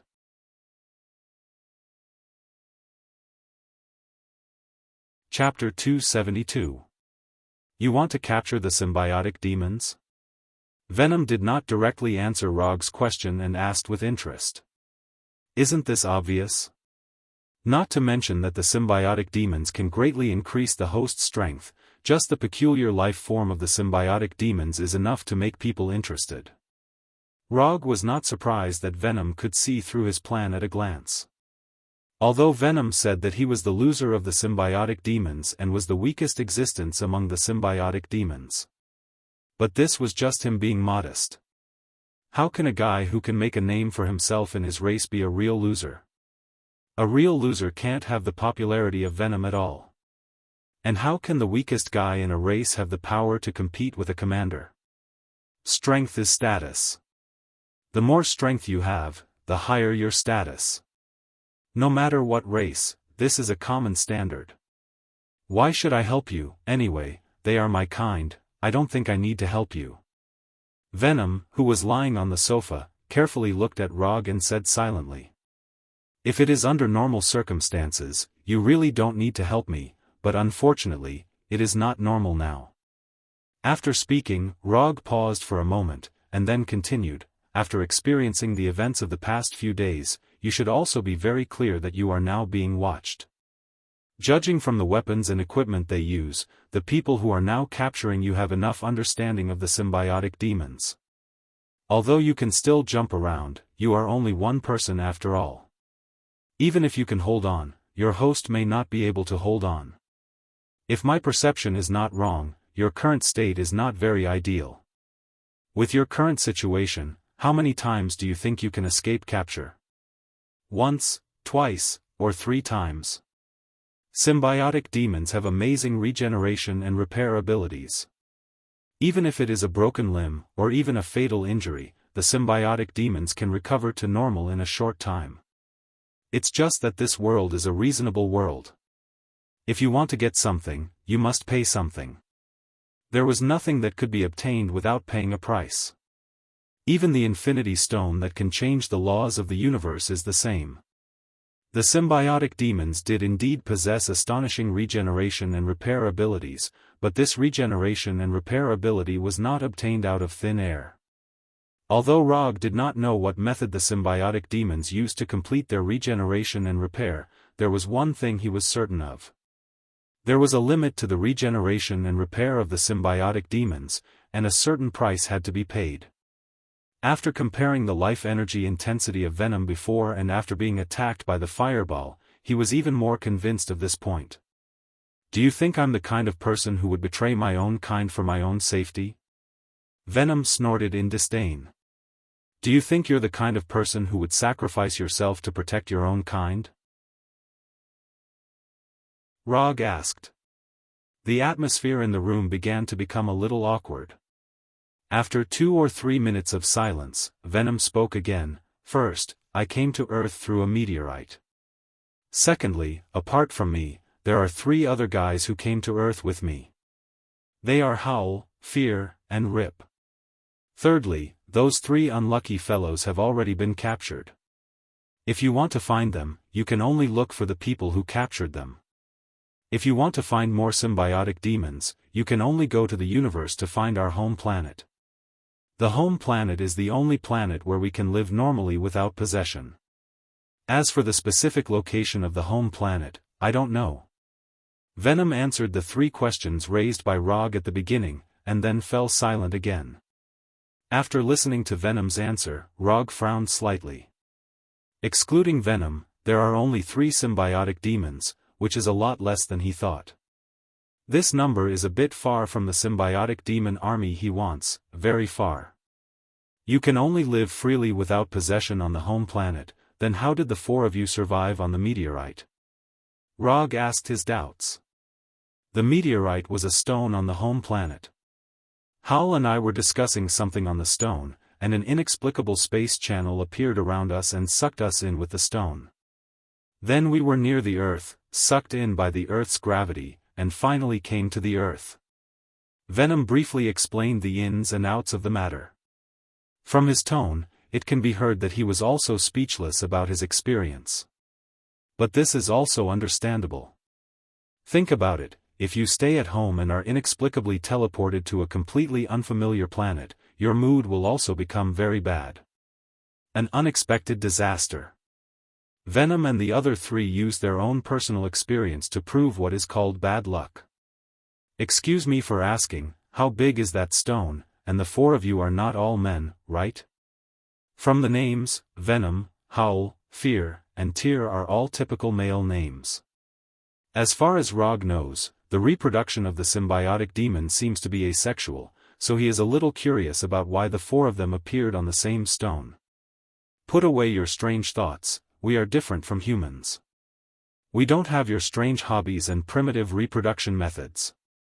In the following time, Rog asked some questions about the symbiotic demons and the symbiotic demon's mother planet. If he remembers correctly, on the symbiotic demon's mother planet, there is a fierce man who cut off the head of a member of the Kagami group with a sword.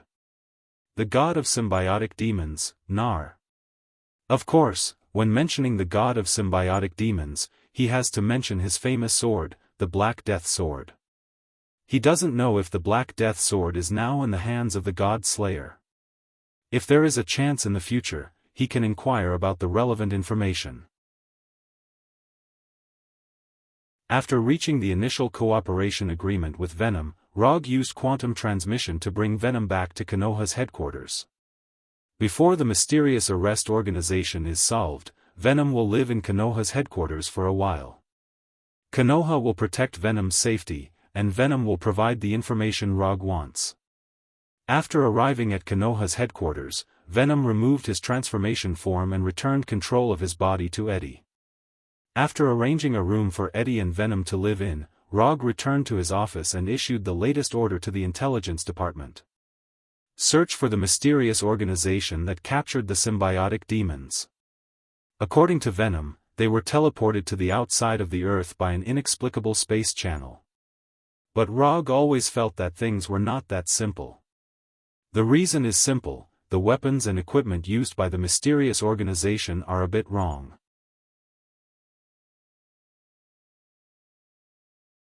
Chapter 273. The time doesn't match.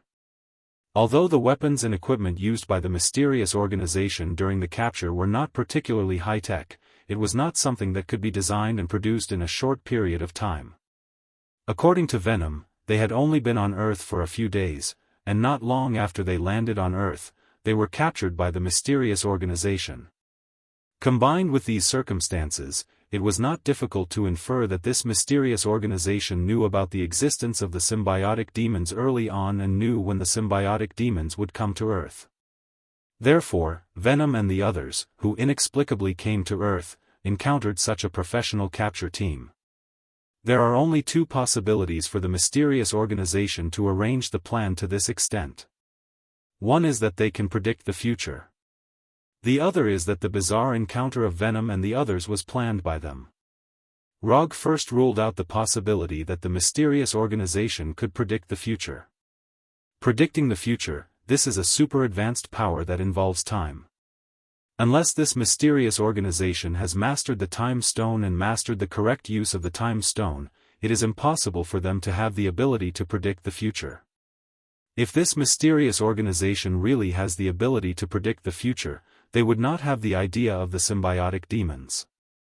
Compared with the ability to predict the future and time, the symbiotic demons are obviously several levels lower. If it is not the ability to predict the future, then there is only the second possibility.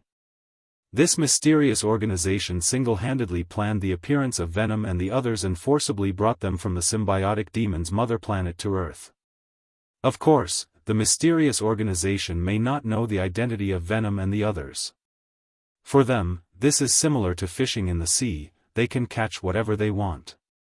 It's just that Venom and the others had bad luck and were caught by the mysterious organization.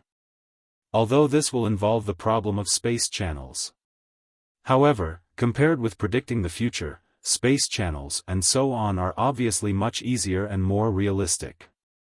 Under the full search of Konoha's intelligence department, this mysterious organization that has never appeared in the past finally revealed some clues. Because of time, although Konoha's intelligence department did not fully grasp all the information of this mysterious organization, they still dug out a lot of valuable information from it. Oscorp. After a series of investigations, Konoha's intelligence department found that this emerging mysterious organization was inextricably linked to Oscorp. Whether it is the weapons and equipment used by the mysterious organization or the secret base used by the mysterious organization to hide their whereabouts, they are more or less related to Oscorp. After reading the information collected by the intelligence department in the past few days, Rog found that the symbiotic demons incident this time seemed to be a little more complicated than he thought. After the incident with the rhinoceros and the electric man, he thought that Oscorp would behave as a business giant and dispel the idea of extraordinary power.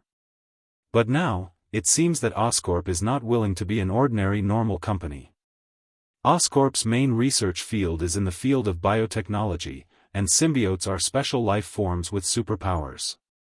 It can be said that the symbiotic demons of Oscorp's dreams. In this case, Oscorp's T of the symbiotic demons of T of the mysterious organization. Although the relationship between the mysterious organization and Oscorp has not yet been fully determined, Roger has decided to go to Oscorp in person. Come to think of it, Oscorp is also his old rival. No, it's not an opponent, it's an old helper. Whether it's Dr. Connor's Super Lizard Serum or Gavin's Super Spider Serum, Oscorp has helped a lot and can be regarded as a great contribution. In particular, Oscorp's electric demon selflessly contributed himself, allowing him to develop several good lightning ninjutsu. After reading the information submitted by the intelligence department, Rog teleported to the public training hall of the headquarters and found Venom, who was wrestling with Abomination. He didn't know how Venom saw Abomination. Since Eddie met Abomination by chance a few days ago, Venom had a great interest in Abomination. In the past few days at Konoha's headquarters, Venom was basically online 24 hours a day, not giving Eddie any private time at all. After Venom took control of his body, he didn't do anything strange, he just inexplicably fought with Abomination. Compared with Abomination, compared with Abomination, compared with Abomination, compared with Abomination, compared with Abomination, except for not competing with Abomination in terms of fire resistance, high temperature resistance, and resistance to sonic attacks, Venom basically has to compete with Abomination in everything. If he wasn't sure that Venom had no intention of changing hosts, Rog couldn't help but wonder if Venom intended to let Abomination be his host. Speaking of which, it was strange. The Abomination, whose appearance and body were equally shocking, had an unusual and powerful attraction to those with long tongues. Perhaps he had chosen the wrong charm point, but he had a strong attraction to those with long tongues. Dr. Connors is like this, and so is Venom. Do creatures with long tongues like big green guys? Just as Rog's imagination was running wild, Venom and Abomination also decided the winner of the arm wrestle. Although Venom's strength is good, compared to Abomination, especially compared to Abomination who has been strengthened by Extremis, his strength is still a little weak. Stop playing, it's time to go out and work. Coming to Venom and Abomination, Rog looked up and said to Venom. Although a little reluctant, Venom temporarily dispelled the idea of continuing to compete with Abomination. His long tongue danced towards Abomination a few times before he followed Rog out of the training hall. Through quantum transmission, Rog and Venom came to the top floor of a building opposite the Oscorp building. The person who arrested you before had something to do with Oscorp, but it is not certain whether it was the arrest team sent by Oscorp. So I'm going to let you meet the people of Oscorp and see what their reaction is. Rog's plan is very simple. In a word, it is to deliver the goods to the door and lure the snake out of its hole. Deliver the venom that Oscorp is interested in to the door, and then formulate the next step according to Oscorp's reaction. Are you sure this will be useful? If I really fall into their hands, will you come to save me? Venom has only fought with Rog once, the time when he was hit by Fireball. But before he fought, he already knew that Rog was a dangerous existence that he couldn't afford to provoke. This was also the reason why he ran away when he saw Rog. It's still during the cooperation period. I will guarantee your life and safety. You can rest assured about this. Although Venom looked like a ferocious monster and had the habit of biting off the enemy's head, he was a very cautious person, just like Roger. Especially when it comes to his own life.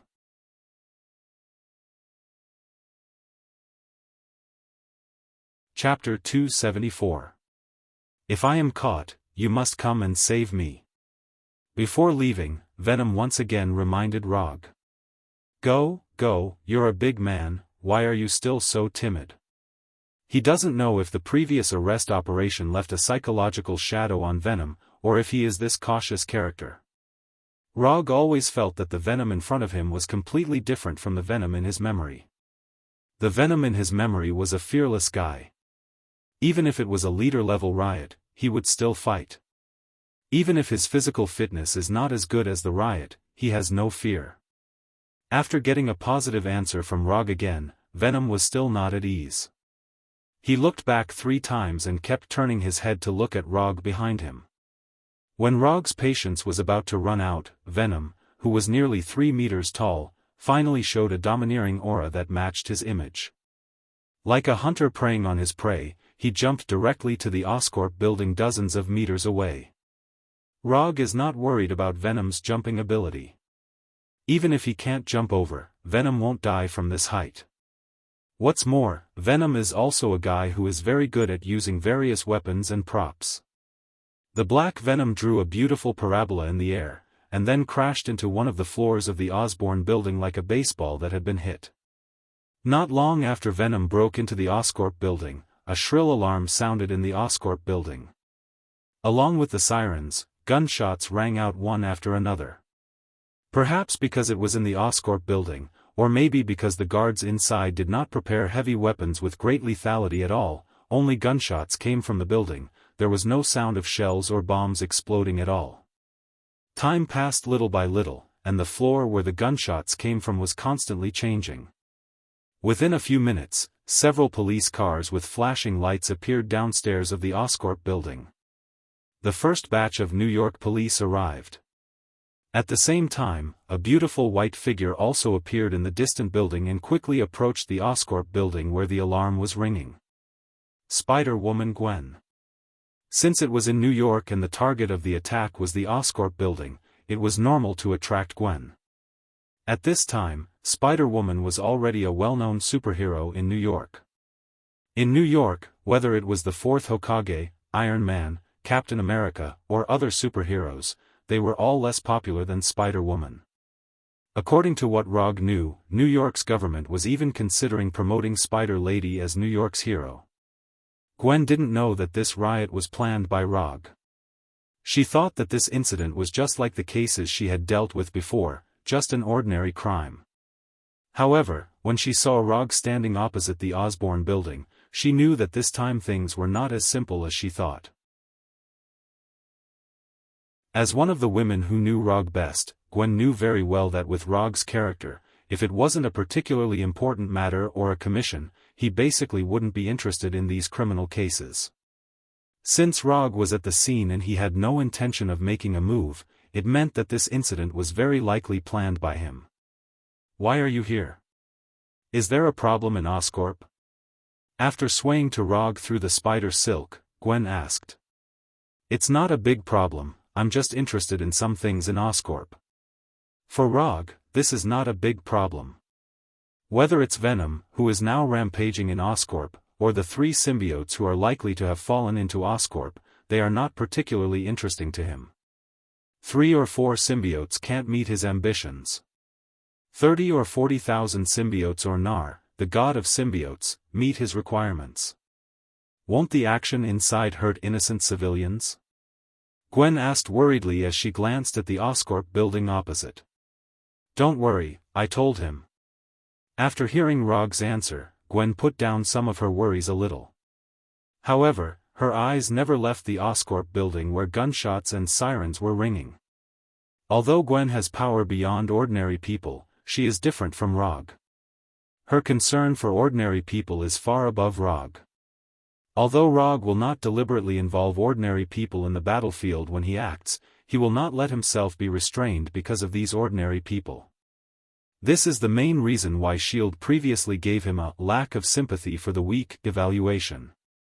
But Gwen is different. She is like a real police officer, and she is the kind of police officer who puts the safety of ordinary people first. Roger had warned Gavin many times before, warning her that such an approach could easily cause her to suffer unnecessary threats and harm. But no matter what he said, Gwen still insisted on this approach. In Rog's view, Gwen's approach was completely unnecessary, but perhaps it was because of her persistence that she was able to gain more support and love in New York than Rog and the Avengers. Don't worry too much. Although the guy inside is bloody and violent, he won't do anything to innocent people. He also has principles. Looking at the still worried Gwen, Rog opened his mouth to comfort her. Although Venom doesn't look like a good person, there is one thing he will never do, that is, hurt innocent people. The riot in the Oscorp building continued, and Venom also wantonly destroyed the Oscorp building in an almost crushing manner. At this time, Harry Osborn, who was in a secret research base of Oscorp, was observing everything that happened in the Oscorp building through real-time monitoring. Venom seems to have found something, and he actually took the initiative to come to us. As the chairman of the Oscorp group, Harry Oscorp was very clear about the origin of Venom, or rather, he was the one who brought Venom and others to Earth. According to the original plan, these symbiotes who came to Earth would become Oscorp's latest research material. But no one thought that with full preparation, Venom actually broke out with strength far beyond their imagination, forcibly breaking through the encirclement and successfully avoiding several subsequent pursuits. As a result, the symbiote capture plan, which should not have alarmed any organizations and forces, became a San Francisco special creature invasion event. What's more troublesome is that after the failure of the last capture, Oscorp completely lost news of Venom. Looking at Venom's wanton destruction in the Oscorp building on the screen, Harry Osborn's face became extremely gloomy.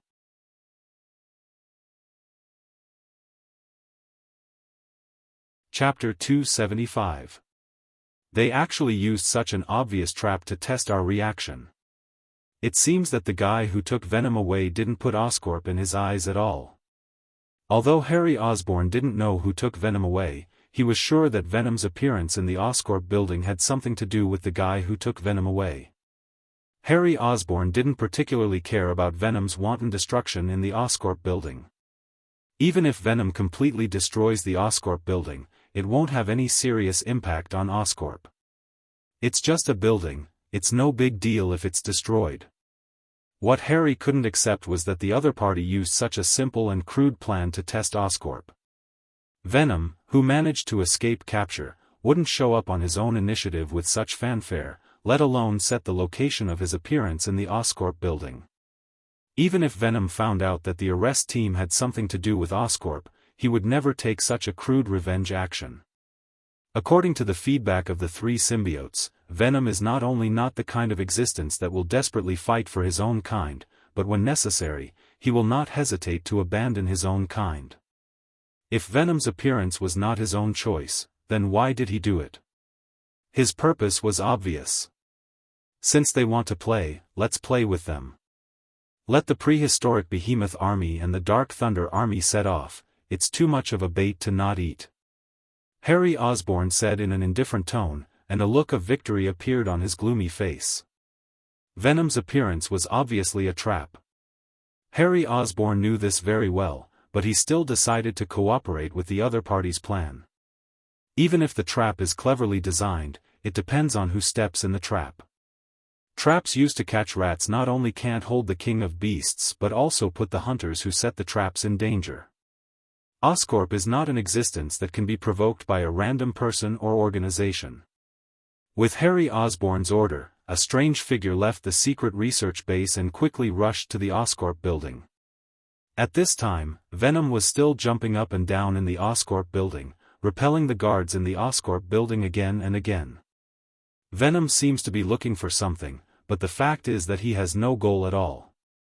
The reason why he hasn't left the Oscorp building until now is purely because of Rog's request. Before the target appears, you can't leave. These were Rog's words. Rog did not say what the consequences would be if he did not cooperate, but Venom had no idea of disobeying. Rog was very dangerous, Rog was very cruel, and Rog hated people who didn't follow orders. The first evaluation was Venom's instinctive intuition when he first saw Rog.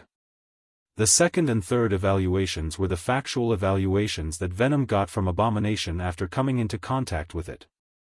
So even with the honorary title of a partner, Venom decisively chose to cooperate with all of Rog's plans. Wait a moment, there might be some superhumans or other special creatures. You don't have to do anything, just leave it to me. Rog suddenly said to Gavin. Calculating the time, it was almost time for Oscorp to show their cards. Rog was not worried that Harry Osborn would see that it was a trap, and he was not worried that Harry Osborn would deliberately not take action after knowing that it was a trap. Harry Osborn was not the kind of person who would endure, and to some extent, he could even be called crazy. Let the Rhino Man conduct a combat test in New York and let the Electric Man blatantly appear in Times Square. When he wanted to do something, he didn't have any misgivings. It didn't take long for 9 life energy signals that were completely different from those of normal people to appear in Rog's perceptual network. The perceptual network was a new habit he had developed in the past 6 months. After Chakra's perceptual range reached a certain limit, he set himself up with a more convenient passive perceptual method. The perceptual network was just a name he casually came up with. It was called the perceptual network, but it was actually a long-term maintenance of chakra perception. However, unlike chakra perception, which could reach hundreds or even thousands of kilometers, the perceptual network's perceptual range was only 5 kilometers in diameter. With his location as the center, maintaining a circular perceptual area with a diameter of 5 kilometers for a long time was the perceptual network. These 2 life energy signals, where do I seem to have seen them? Rog had a sense of familiarity when he sensed the 9 non-human life energy signals for the first time. If he remembered correctly, he should have seen similar life energy signals before. After a quick recollection, especially after connecting the 2 special life energy signals with Oscorp, he soon found the answer. Dr. Connors and the Electric Man. The life energy signals that were now rushing to the Oscorp building were very similar to the life energy signals of Dr. Connors. Interesting. Was this Oscorp's trump card? Dozens of seconds later, Rog saw the true face of the 9 life energy signals. 6 lizard men similar to Dr. Connors and 3 mutants similar to the Electric Man. Although Dr. Connors took away all the information about the lizard serum, it was clear that Oscorp had reproduced his lizard serum formula and created their own lizard men. As for the 3 mutants, they should be the Electric Man that was created in batches. Although there were certain accidental factors in the birth of Dr. Connors and the Electric Man, it was not difficult for Oscorp, which was good at biotechnology, to reproduce this accident. These lizard men and mutants did not find Rog and Gavin in the opposite building. Like special soldiers, they went directly to the top floor of the Oscorp building and then attacked directly. Unlike Dr. Connors and the Electric Man, who did not use weapons, these lizard men and mutants were like real special soldiers, with various weapons hanging on their bodies. Not only that, Rog also saw protective gear similar to bulletproof vests and armor on them. Obviously, they were completely different from human warriors, but they still built combat equipment according to the thinking of human warriors. Oscorp's approach was quite interesting. Obviously, the path Oscorp wanted to take was not the path of a personalized superhero, but the path of an organized warrior. Although this was a completely different path from Konoha and the Avengers, it perfectly met the requirements of human beings for an organized force.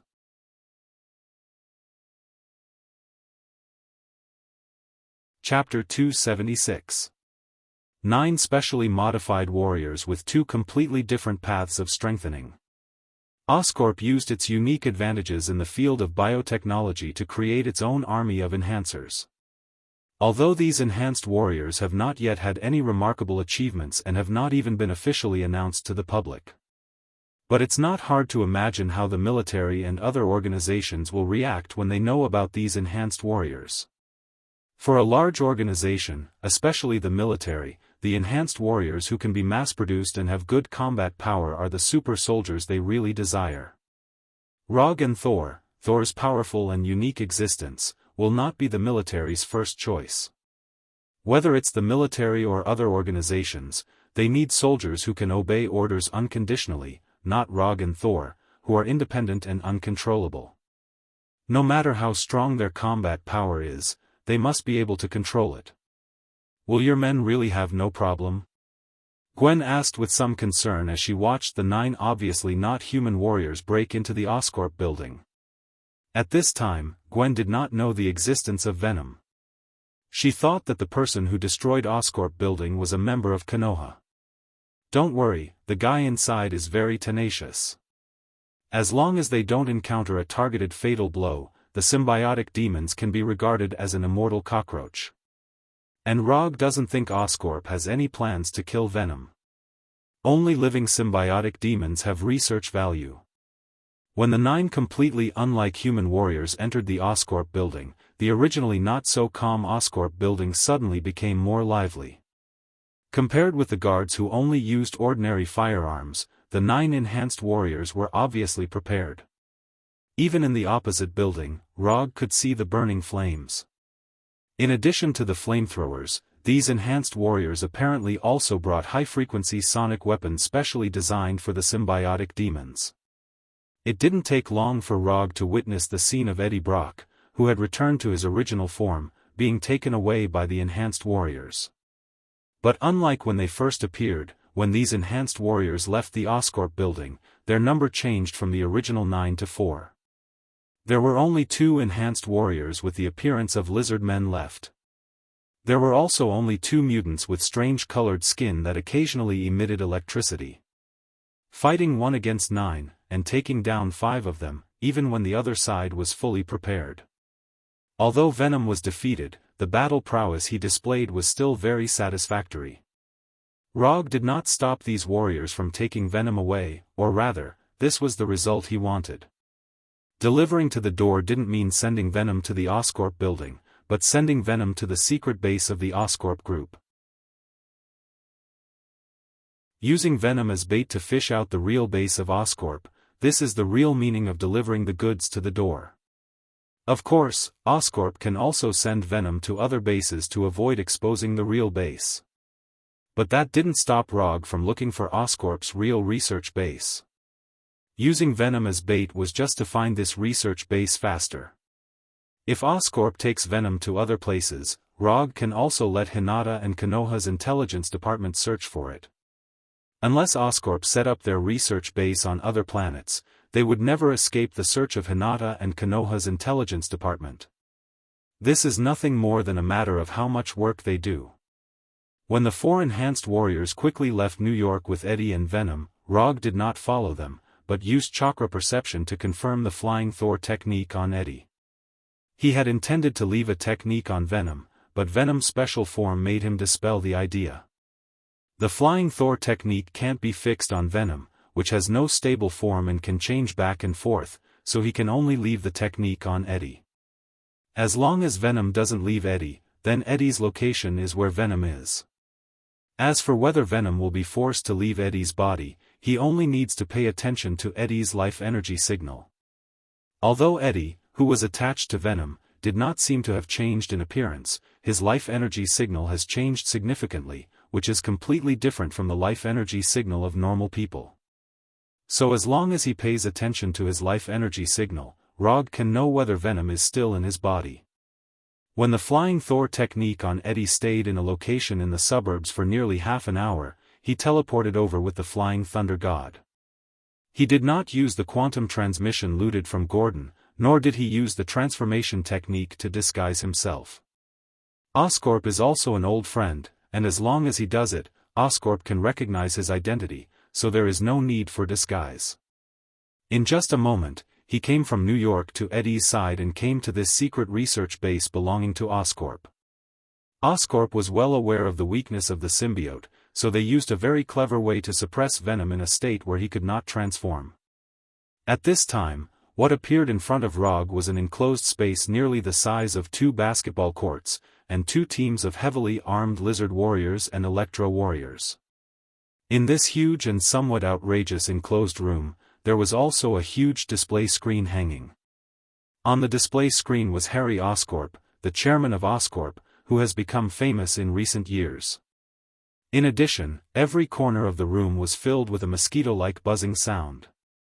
It was these ubiquitous buzzing sounds that made Eddie, who was tied to the chair, struggle as if he was possessed by an evil spirit. A black, petroleum-like substance constantly emerged and disappeared from his body. Obviously, these mosquito-like buzzing sounds were high-frequency sound waves specifically targeted at the symbiote. Rog looked up at the display screen hanging in the air and saw Harry Oscorp's unconcealable look of surprise. Although Rog has appeared in this room for more than 10 seconds, Harry Oscorp still hasn't recovered from the shock. How could it be him? How could it be the fourth Hokage Rog who took Venom away? Harry saw the picture of Venom being taken away on the streets of San Francisco, but he never thought that the person who used the strange transmission method would be Rog. Looking at Rog's smiling expression, Harry suddenly had a feeling that the whole world was against him. I just want to study the symbiote. How did this guy come out? Is this guy the natural nemesis of Oscorp? Was there still any reason in this world?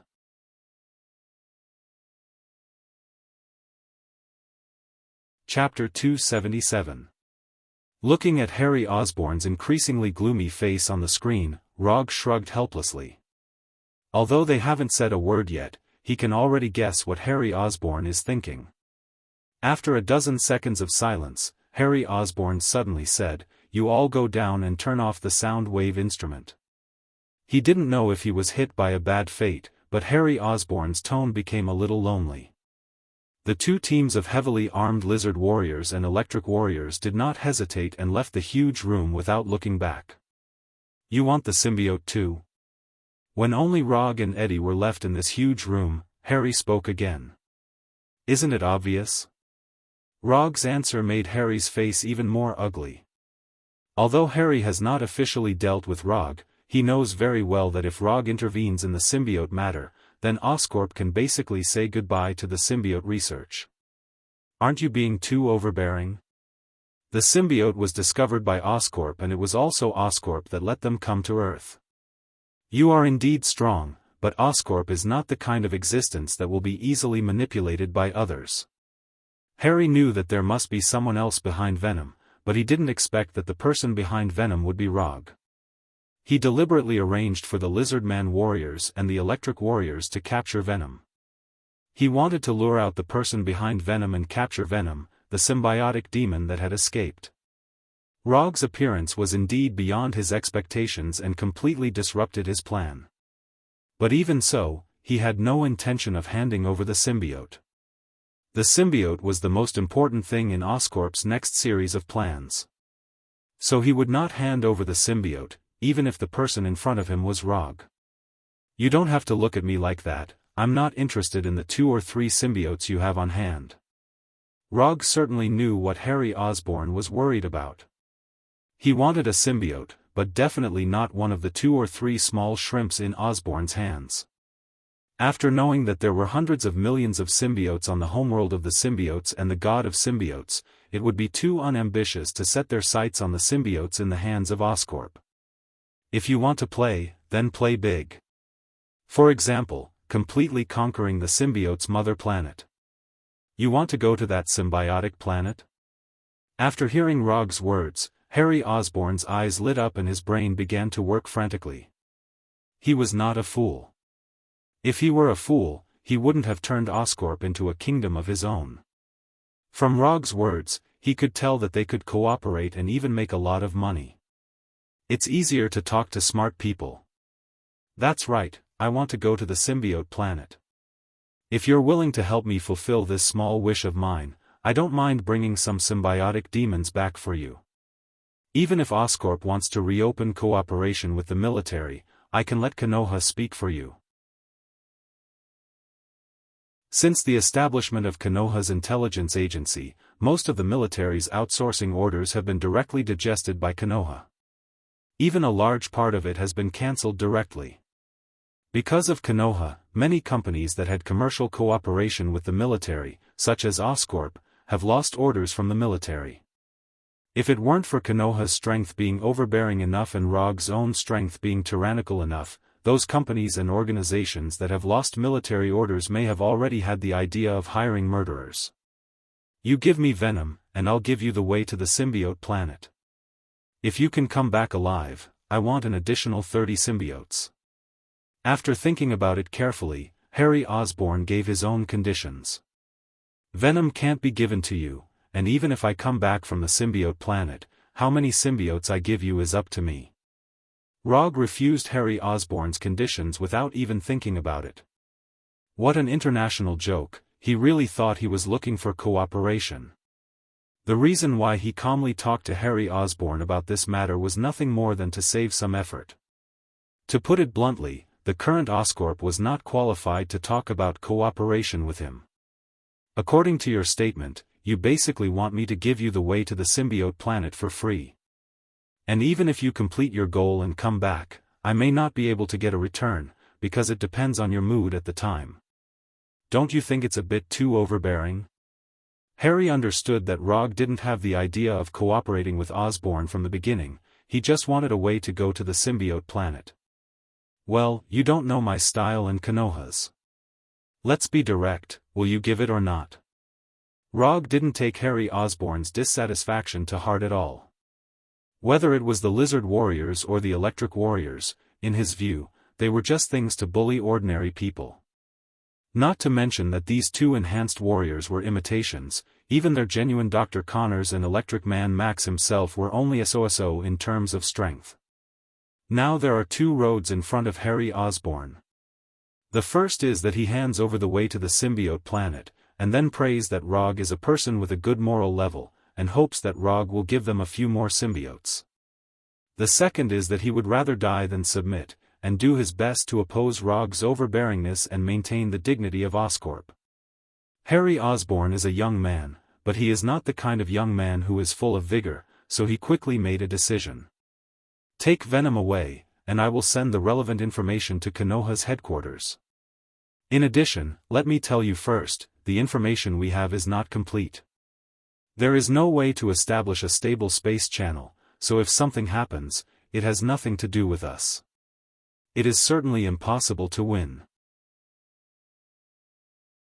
At the beginning, S.H.I.E.L.D. and Thunder agents joined forces and failed to deal with Rog, so Oscorp is of course even more impossible.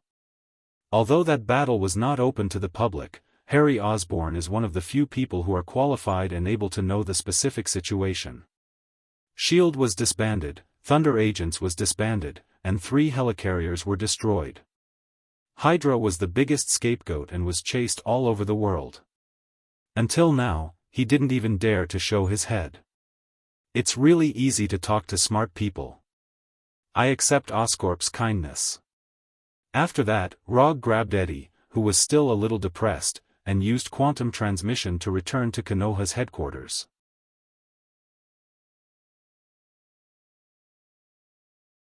Chapter 278. Not long after Rog returned to Konoha's headquarters with Eddie, Harry Osborn transmitted the method to go to the symbiote's homeworld. Under the huge gap in strength, and in the face of potential benefits, Harry Osborn was not as hot-blooded as other young people, but made a wise choice that could benefit both sides. Rog was not particularly surprised by Harry Osborn's decision. Harry Osborn is a person who knows how to judge the situation. Compared with the future benefits and costs, face is not important.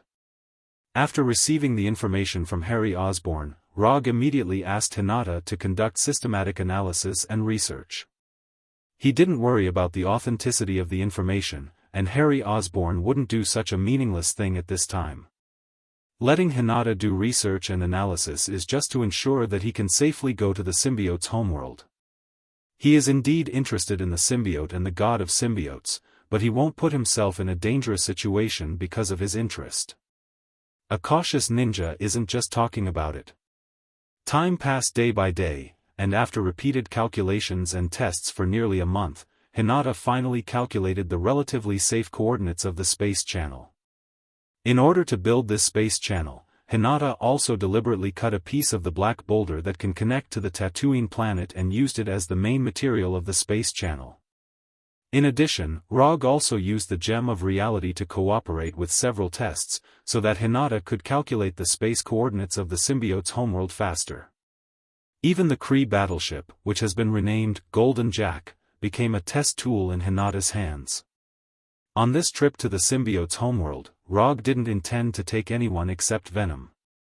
In terms of strength, there are several people on Konoha's side who are stronger than Venom. But they don't have the ability to survive on the symbiote's homeworld. The symbiote's homeworld is not a planet suitable for human survival. Without the possession of the symbiote, humans can't survive on the symbiote's homeworld. At the beginning, Rog also intended to let Venom attach to himself so that he would have the ability to survive on the symbiote's homeworld. But in the end, he dismissed the idea. The reason is simple: he doesn't like the feeling of other creatures in his body. How should he put it? This kind of thing made him feel like his body had been seen by someone, and it was the kind that was seen by someone of the same sex. Therefore, while Hinata was constantly calculating the space coordinates of the symbiote's homeworld, he didn't stay idle and developed a new way of surviving in the universe for himself. Unlimited mode.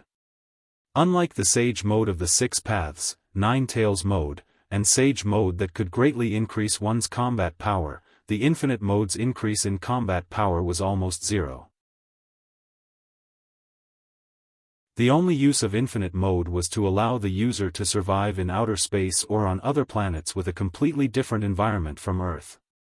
To some extent, the Unlimited mode was equivalent to a multifunctional spacesuit that was suitable for any planet's environment. Since it did not involve the increase of combat power or the enhancement of the body, the difficulty of developing the Unlimited mode was not very high. Especially for Rog, who is used to developing messy things and has the 7 attribute chakra, the development of Infinite mode is not as difficult as the development of ninjutsu and genjutsu. After activating Unlimited mode, Rog's entire body would be covered by the 7 attribute chakra coat. At the same time, it would emit a bluish-white glow. Simply put, when he enters Infinite mode, he can survive in any environment without restrictions. In order to ensure the effect of Infinite mode, he also deliberately went to outer space several times to test it. Of course, he tested it with the shadow clone technique at the beginning. The results of the test were no different from what he expected. Except for the continuous consumption of chakra, the Infinite mode perfectly met all his requirements. After all the preparations were made, Rog and Venom, who entered the Infinite mode, walked into the space channel to the symbiote's homeworld without looking back.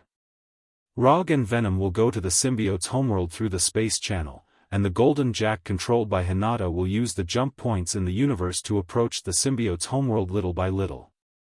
According to Hinata's calculations, the Golden Jack will arrive at the symbiote's homeworld 10 hours later than Rog. When the Golden Jack comes near the symbiote's homeworld, Rog can return to the battleship through the Flying Thor or quantum transmission, and then return to Earth with the Golden Jack. There is no problem with the flow of the plan. The only thing to pay attention to is whether Rog and Venom can survive on the symbiote's homeworld until the Golden Jack appears. Regarding this, neither Rog nor Venom has any worries. Maintaining the Infinite mode for 10 hours is not difficult for Rog.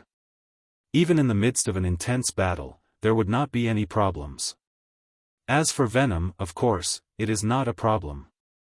The symbiote's homeworld is his home, and on the symbiote's homeworld, he can move freely without a host. So when going to the symbiote's homeworld, Venom deliberately left Eddie.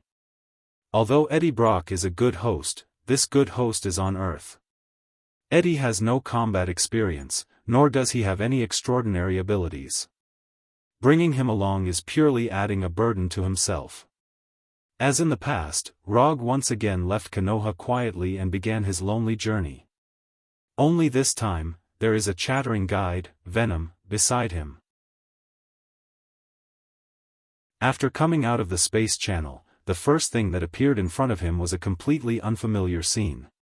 Unfamiliar sky, unfamiliar Earth, unfamiliar everything. Welcome to the homeworld of the symbiote. He doesn't know if it is a matter of habit, or if he likes the humanoid body. Venom did not change into any other appearance, but maintained the transformed form with Eddie. Let's go. I hope you are really as welcome here as you said.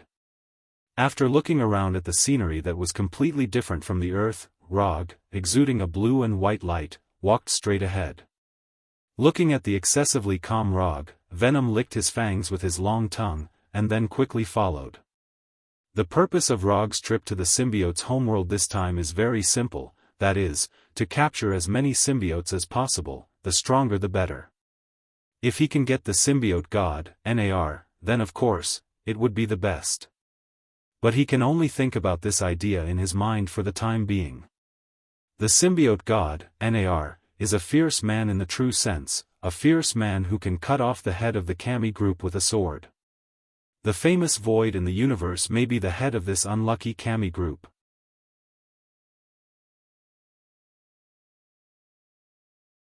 Chapter 279. If there is a chance, I must go to nothingness to take a look and meet the famous collector of the universe. Rog's mind at this time was not focused on the unique alien scenery around him, but he was planning his future trip to the universe. Although there are many hidden big shots on Earth, if you want to increase your knowledge, you still have to go to the universe.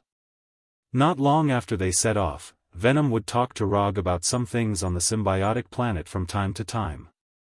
But as he talked, he lost interest in talking. No matter what he said, Rog's answers were basically, "Is that so? Understood, not bad, and pretty good." If someone else treated him with such a perfunctory attitude, Venom would have bitten off the other party's head. But the person who was perfunctory with him now was Rog, so all he could do was to shut up obediently. Rog, exuding a blue and white light, and the black Venom walked on the barren land without saying a word, like two lonely travelers going to a place of pilgrimage in their hearts. The symbiotic planet is not a normal planet. Although there are hundreds of millions of lives here, these lives are, without exception, symbiotic planets. So here, there is no need to have any idea of appreciating unique alien civilizations and strange alien lifeforms. Although Rog and Venom were silent, this does not mean that their journey will be quiet all the time. After walking for nearly half an hour, Rog and Venom finally met their first wave of enemies. Liquid-like irregular bodies, and strange tentacle-like organs of different sizes all over their body. This group of squirming creatures that look similar to a disgusting version of slime are the symbiotic bodies of this planet. Do you know them? Rog stopped moving forward and asked Venom behind him without looking back. In his opinion, these symbiotic bodies are basically no different from each other except for the color. But this is only his judgment as a human. As a member of the symbiotic body, Venom may have some unique recognition skills. I don't know them. Venom looked at the symbiotic demons in front of him seriously and gave an affirmative answer. As soon as Venom answered Rog's question, the group of pale yellow symbiotic demons closest to them suddenly turned into a humanoid form. Venom in his humanoid form was more than 3 meters tall, and the symbiotic body standing in front of them at this time was nearly a meter taller than Venom. You are Venom? The light yellow symbiotic creature seemed to be uncertain as it asked in a doubtful tone. Rog raised his head and looked at the pale yellow symbiotic body that was only 4 to 5 meters away from him. A curious look appeared on his face. The bigger the body, the stronger the strength. This was a very simple and common standard to judge one's strength. If the symbiotic demons also followed this standard, then his first prey had appeared. Who are you? Do you know me? Venom looked at the pale yellow symbiote and asked. You really are Venom. A few days ago, I heard that you and Howl were sucked away by the spatial rift. I didn't expect you to come back so soon. Is this creature your spoils of war? It doesn't seem to taste good. After that, the pale yellow symbiotic creature looked at Rog from head to toe and at the same time stuck out its disgusting long tongue. Venom didn't answer, but took a few steps back. Venom's strange action aroused the curiosity of the symbiotic creature, but before it could speak, a huge fireball with a diameter of more than 3 meters appeared in front of it. Fire release Grand Fireball. Boom! The next second, an orange-red flame soared into the sky. Although Rog didn't say a word just now, it didn't mean that he didn't understand anything. After experiencing the language barrier with Luo Nan the manipulator, he paid attention to the language problems of this space travel. Universal Language Translator. There were many universal language translators on the captured Carry battleship, and he now carried one with him. Although the symbiotic creature's language was very unpopular, it was still in the Carry Empire's language library. The orange-red flame only lasted for a short 5 to 6 seconds before dissipating. The duration wasn't long, but the damage wasn't low at all. Especially since the one being attacked was a symbiotic creature with 0 fire resistance. When the flame completely dissipated, the pale yellow symbiotic creature that was taller than Venom once again revealed its figure. Unlike Venom, who could still maintain his human form after being hit by the Grand Fireball, the pale yellow symbiotic creature shrunk back to its original form after receiving the Grand Fireball head-on, like a burnt bread. Rog looked at the motionless symbiotic creature in front of him in disbelief, and looked at Venom with a puzzled expression. "What's this situation? Explain." Venom understood the meaning in Rog's eyes and immediately replied, "For our race, body size has nothing to do with strength. Transformation ability and recovery ability are the criteria for us to judge strength. The more types of weapons we can transform into, the better the quality, the stronger the strength, and the same goes for recovery ability. This guy is obviously just an ordinary guy." Venom seemed to look down on the fellow who was killed by a fireball. His tone was full of contempt. Although he was also quite miserable after being hit by the Grand Fireball, compared with this guy who died directly, he was undoubtedly much better. "What about the rest?" Rog pointed to the symbiotic creatures that haven't transformed. "They are all ordinary." Venom nodded with certainty. After hearing Venom's answer, Rog suddenly realized a problem. Although Venom's strength wasn't very strong in his evaluation criteria, but among the symbiotic creatures, Venom may already be a very famous powerhouse. This also means that the criteria for capturing the symbiotic creatures he set before may need to be greatly adjusted. According to his original plan, the symbiotic creatures that he can capture back to Earth must at least have the strength close to Venom. Otherwise, bringing these weak symbiotic creatures back is purely a waste of time and energy. Tell me honestly, what is your position in the symbiotic creatures? Don't tell me that you are just a weakling among the symbiotic creatures. The guy who died is the real weakling. Looking at Rog's serious look, Venom also put away his previous cynicism and said in a rare serious tone, "At the army level, ranked in the top 10. Rog didn't know if it was his own illusion, but when Venom said this, he suddenly felt that Venom in front of him seemed to have changed into a different person. Not only did his momentum suddenly become stronger, but even his life energy intensity seemed to have improved a lot.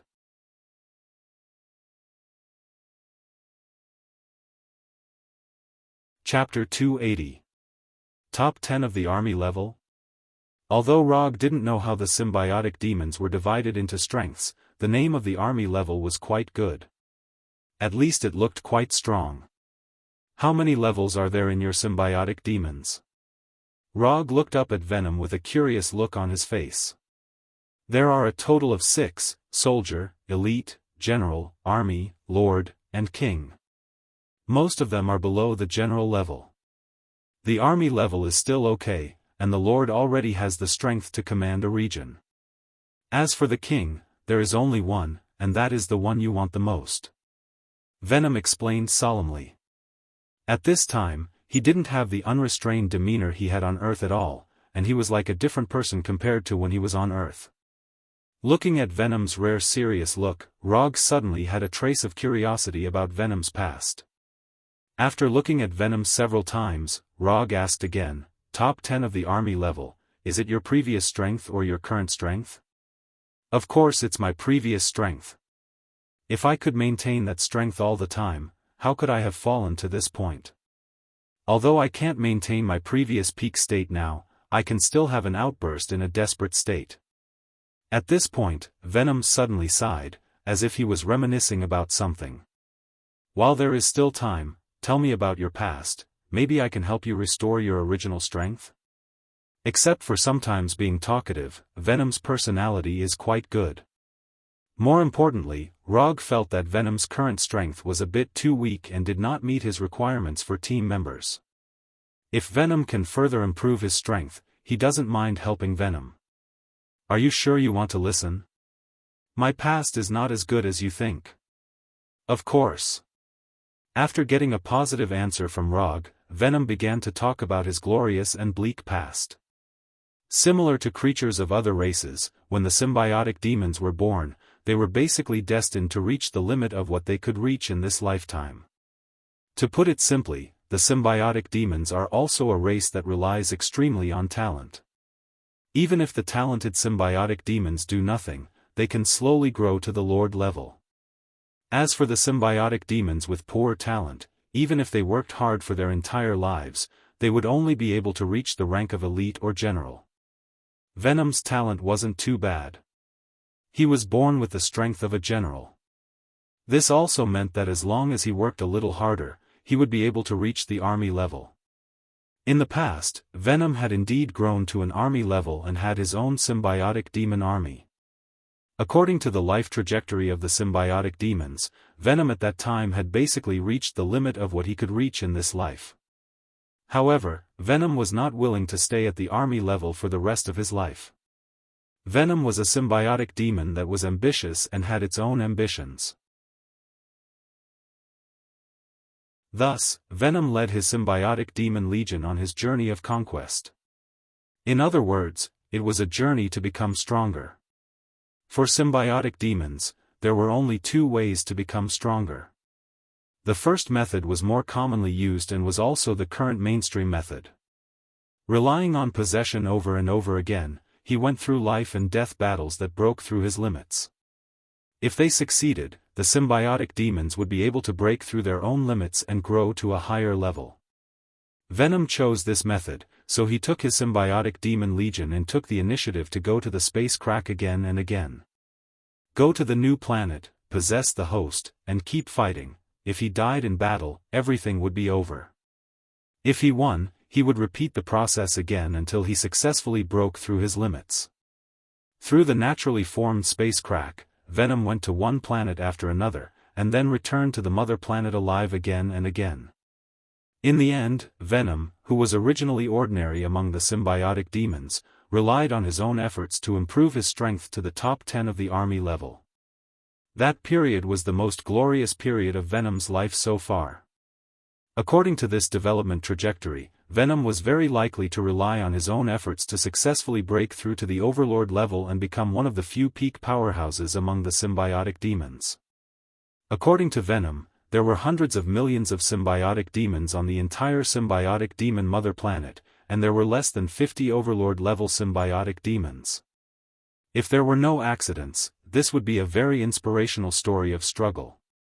But life was full of all kinds of accidents, especially man-made accidents. Just when Venom decided to set off again, he encountered a Overlord-level symbiotic demon. Then, the result was without a doubt, Venom lost, and he lost completely. This Overlord-level symbiotic demon defeated Venom, took away his army, and tore half of his body. The path that Venom chose to become stronger was to use life and death battles to break through his limits. In addition to this first, the most common way, there was a second, less common way, but more effective way. Devour a symbiotic demon that is stronger than yourself. Treat other symbiotic demons as food and improve your own strength by devouring them. This method was more effective than the first method that Venom chose, but it was also more dangerous. Since the other party is stronger than you, what qualifications do you have to devour them? Normally, this would be an extremely difficult thing to achieve. But if you have a Overlord-level good friend, then it would be different. Generally speaking, there would not be particularly strong feelings between symbiotic demons, even if it was their own descendants.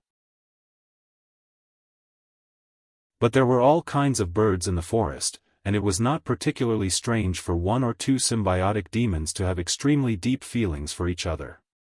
In order to help his general-level good friend go further, this Overlord-level symbiotic demon targeted Venom, who was in the limelight, and then the development of the story returned to the common routine. After losing half of his body, Venom's strength plummeted, and he could barely maintain the intermediate zone between general level and army level. And the symbiotic demon that devoured half of his body successfully broke through to army level. Since then, Venom's life has fallen from the peak to the bottom of the valley. Especially those symbiotic demons that he had offended before, they came to him one after another to seek revenge. If it weren't for Venom's rich combat experience and cunning enough, he would have died in revenge again and again. After listening to Venom's story, Rog was silent for a few seconds. He had to say that Venom's experience was a typical fall of a genius. The only difference was that Venom was not the protagonist in the novel. After his fall, he did not rise again, but stayed at the bottom of his life. Boom! Just as Venom looked up at the gloomy sky with a lonely face, a cloud of white smoke appeared out of thin air. Then, an unused commission scroll appeared in front of him. Entrust it, I will help you get back what belongs to you.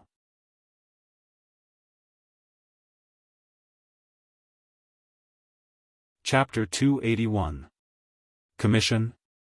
Venom took the commission scroll from Rog and couldn't react for a while. He looked at Rog blankly. Yes, commission. You have also lived in Konoha for a while. You should know that I sometimes accept commissions from others and help them fulfill some small wishes and so on. By the way, let me tell you, my commission completion rate is 100%.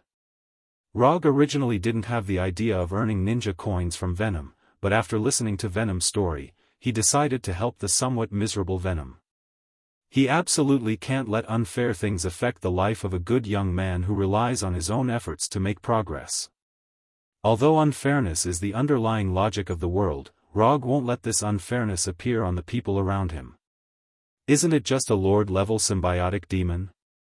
If he can't even deal with a Lord-level symbiotic demon, what qualifications does he have to have the idea of the god of symbiotic demons? According to Venom, the god of symbiotic demons is the only monarch-level symbiotic demon, which is a level higher than the Lord level. Are you sure? Holding the commission scroll that doesn't quite fit his body shape, Venom asked again doubtfully. Of course I am sure. I have already thought about the commission reward for you, 10 army-level symbiotic demons. I will help you restore your original strength, and you will capture 10 army-level symbiotic demons for me, and then we will be even. There are only a few things that Venom can take out as a reward. Instead of squeezing Venom, it is better to let him squeeze other symbiotic demons. And for Venom who has restored his original strength, capturing 10 army-level symbiotic demons will not be difficult. Ha ha ha ha ha, since you have already planned everything, then I will accompany you to be crazy once. At worst, I will never come back again. As soon as his voice fell, Venom opened the commission scroll and quickly wrote. That's right, Venom wrote in English. Because he had only possessed Eddie, the only language and writing on Earth that Venom now knew was English. Not long after, Venom threw the completed commission scroll back to Rog. After receiving the scroll, Rog didn't even look at it before throwing it back into the channeling scroll. As soon as Venom finished writing, he saw the commission information in the system. Commission content: help Venom restore his peak strength in his complete state. Commission status: incomplete. Commission reward: 120 ninja coins. The reward given by the system was not very high. It was the same as the last time Jiang entrusted him with 120 ninja coins. After completing Jia Ying's request, he didn't use any ninja coins, so he still had 765 ninja coins. After completing Venom's commission, he only needs to take a few more missions, and he should be able to smoothly break through the 1000 ninja coins mark. At that time, he would be able to exchange for more expensive items. What's the name of the Lord-class symbiotic demon that tore apart half of your body? Don't tell me it's Riot? Rog asked casually after keeping the scroll. How do you know it's a Riot? Do you know him? After hearing the name of the Riot, Venom froze for a moment and quickly asked. I'm just guessing. Rog ended this topic in time, and then continued to walk towards the unknown distance. Looking at Rog's figure that was getting farther and farther away, Venom hesitated for a moment, and finally followed him. Rog and Venom ignored the symbiotic demons who had not left yet and did not dare to transform, as if they did not see them at all. Although there were bystanders present, they were not worried that these symbiotic demons would understand the conversation between them. They were all speaking English, and it was impossible for these symbiotic demons who had never been to the earth to understand what they were saying. Moreover, sparing their lives would also help spread the news of Venom's return to the homeworld. Venom, who was at his peak, offended a lot of people, most of whom were army-level symbiotic demons. After all, if the difference in level is too big, it is impossible to have any interaction with Venom. So at this time, Venom was not only a guide, but also a bait. As for which symbiotic demon would be hooked, Rog and Venom would not care too much. When the two of them went straight into the distance at a leisurely speed, the news of Venom's return to the homeworld was also successfully spread out. More than an hour later, Rog and Venom welcomed the second wave of prey that took the initiative to come to them as they wished. Is this okay? Rog turned his head and asked Venom. Absolutely. Looking at the dark red symbiotic demon that looked like a 6-footed demon wolf not far in front of him, Venom replied silently. According to the process they had discussed before, the symbiotic demons that meet Venom's Devour standard will be dealt with by Rog. When he beats the symbiotic demon half to death, Venom will forcibly devour the other party, and then use this to restore his own strength. If the symbiotic demon encountered does not meet the Devour standard, then Venom will deal with it himself. The symbiotic demons whose strength has reached the army level will first be beaten violently, and then imprisoned in the container prepared by Hinata. As for those whose strength has not reached the army level, of course, they will be killed directly. For Rog's trip to the symbiotic demon's mother planet, Hinata specially designed 100 sets of detention containers. These 100 sets of containers specially designed to imprison the symbiotic demons are now quietly stored in Rog's summon scroll. 1 minute. You can now think about what to eat next. As soon as his voice fell, Rog's figure disappeared. A silver-white electric snake as thick as a finger stopped at the place where he was originally standing. Lightning body flicker. Before the 6-footed demonic wolf-like symbiotic demon could react, Log's figure appeared in front of him. Along with him, there was a silver-white semicircular arc lightning release. Thunderbolt sword draw. The thunderbolt sword formed by silver-white lightning instantly cut through the 6-footed demon wolf's head, directly cutting it off. The best way to deal with symbiotic demons is to use fire and sonic attacks. Rog can't use sonic attacks, and fire release is not his best ninjutsu, so at this time, he didn't choose fire release, but used lightning release.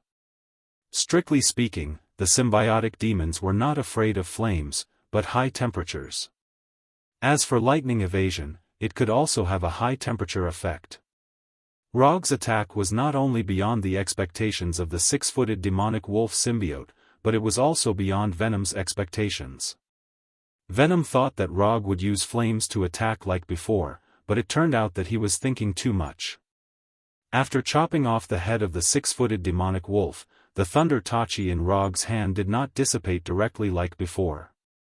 In the next 10 seconds or so, Venom witnessed with his own eyes what it meant to raise his hand and slash his saber down, and what it meant to have outstanding saber skills. The 6-footed demonic wolf symbiotic body that had its head chopped off didn't even have time to transform into other forms before the thunder tachi slashed its body over and over again, cutting it from more than 3 meters tall to less than 1 meter tall.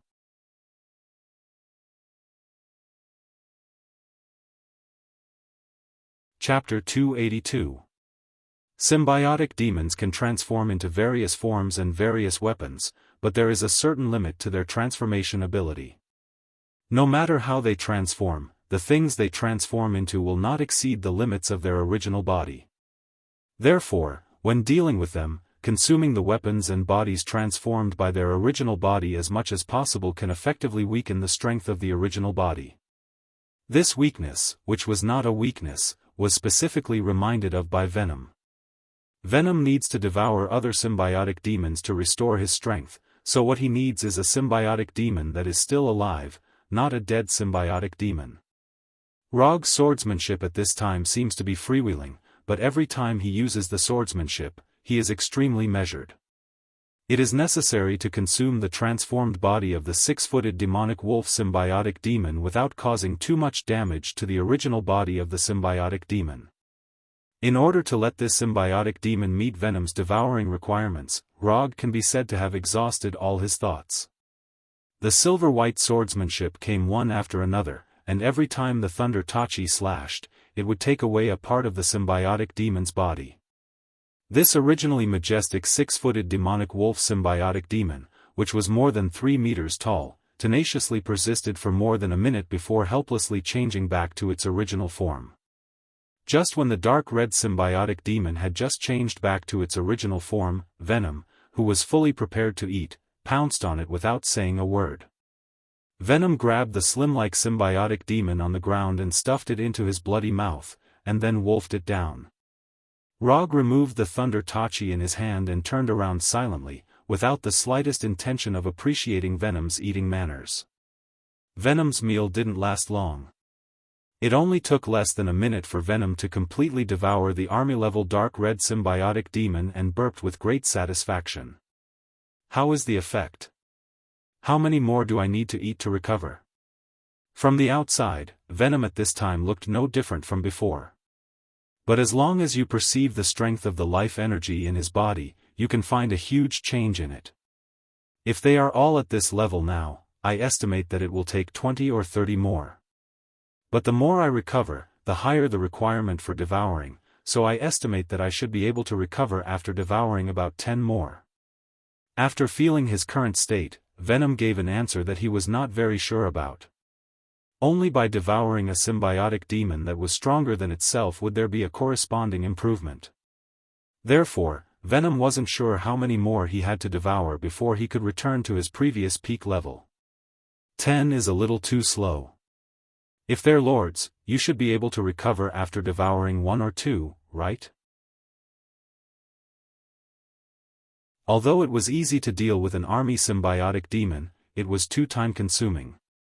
And as Venom continues to recover, there will be fewer and fewer Legion-level symbiotic demons that meet the devouring requirements. Therefore, instead of targeting the army tier, it would be better to target the Lord tier. At the very least, it would save a lot of effort. If it's a Lord tier monster, let alone 2, even 1 would be enough. If I can devour 2 lords, I might be able to break through to the Lord rank. After hearing Rog's words, Venom began to fantasize about the beautiful picture of himself breaking through to the Lord rank. But he quickly recovered from this fantasy and said seriously, there is a fundamental difference between the Lord and the army tier.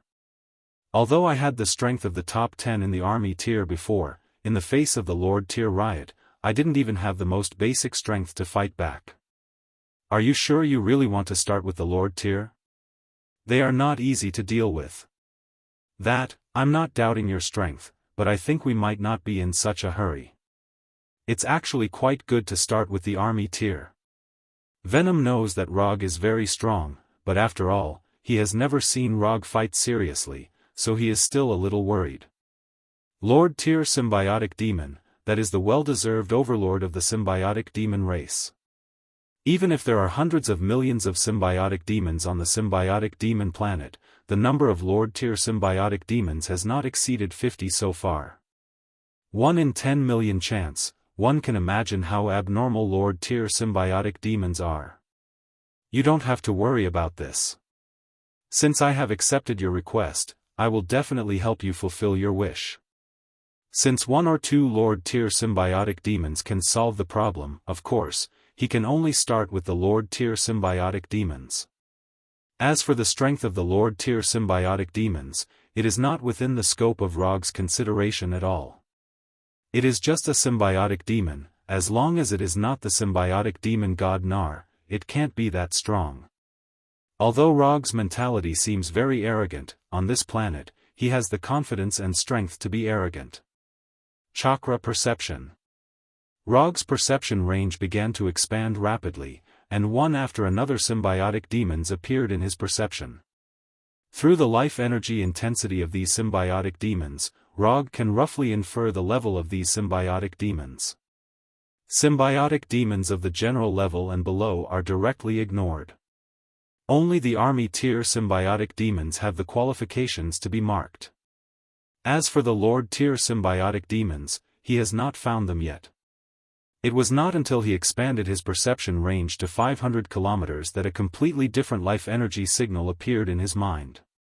This life energy intensity is definitely that of a Lord tier symbiotic demon. The life energy intensity of other symbiotic demons can only be regarded as a flame or a burning tree. And the life energy intensity of this Lord tier symbiotic demon is like a volcano that can erupt at any time, restrained and not ostentatious, but full of power. Southeast, about 500 kilometers away, there is a Lord tier symbiotic demon. As soon as his voice fell, a brilliant aurora-like light emerged from Rog's body, completely enveloping the two of them. Quantum teleportation. The next second, Rog and Venom's figures disappeared. In just an instant, Rog and Venom crossed 500 kilometers and arrived at the territory of the Lord tier symbiotic demon. The moment they teleported over, a majestic gaze gathered on them. At the same time as the majestic gaze, there was also a substantial aura of intimidation. This aura is very strong. There is no need to look to know that this aura of intimidation came from the Lord tier symbiotic demon. Rog was not a symbiotic entity, so this shocking shock only made him feel as if he was being stared at by a prehistoric giant beast, but he did not feel anything special. But Venom, as a symbiotic demon, was in a much more difficult situation at this time. Venom was trembling all over, as if he was struggling with his instincts, not letting himself kneel on the ground like he was surrendering. Is the suppression between the same race so obvious? Looking at Venom's struggling appearance, Rog knew why Venom said that he had no power to fight back in front of the Lord tier symbiotic demon.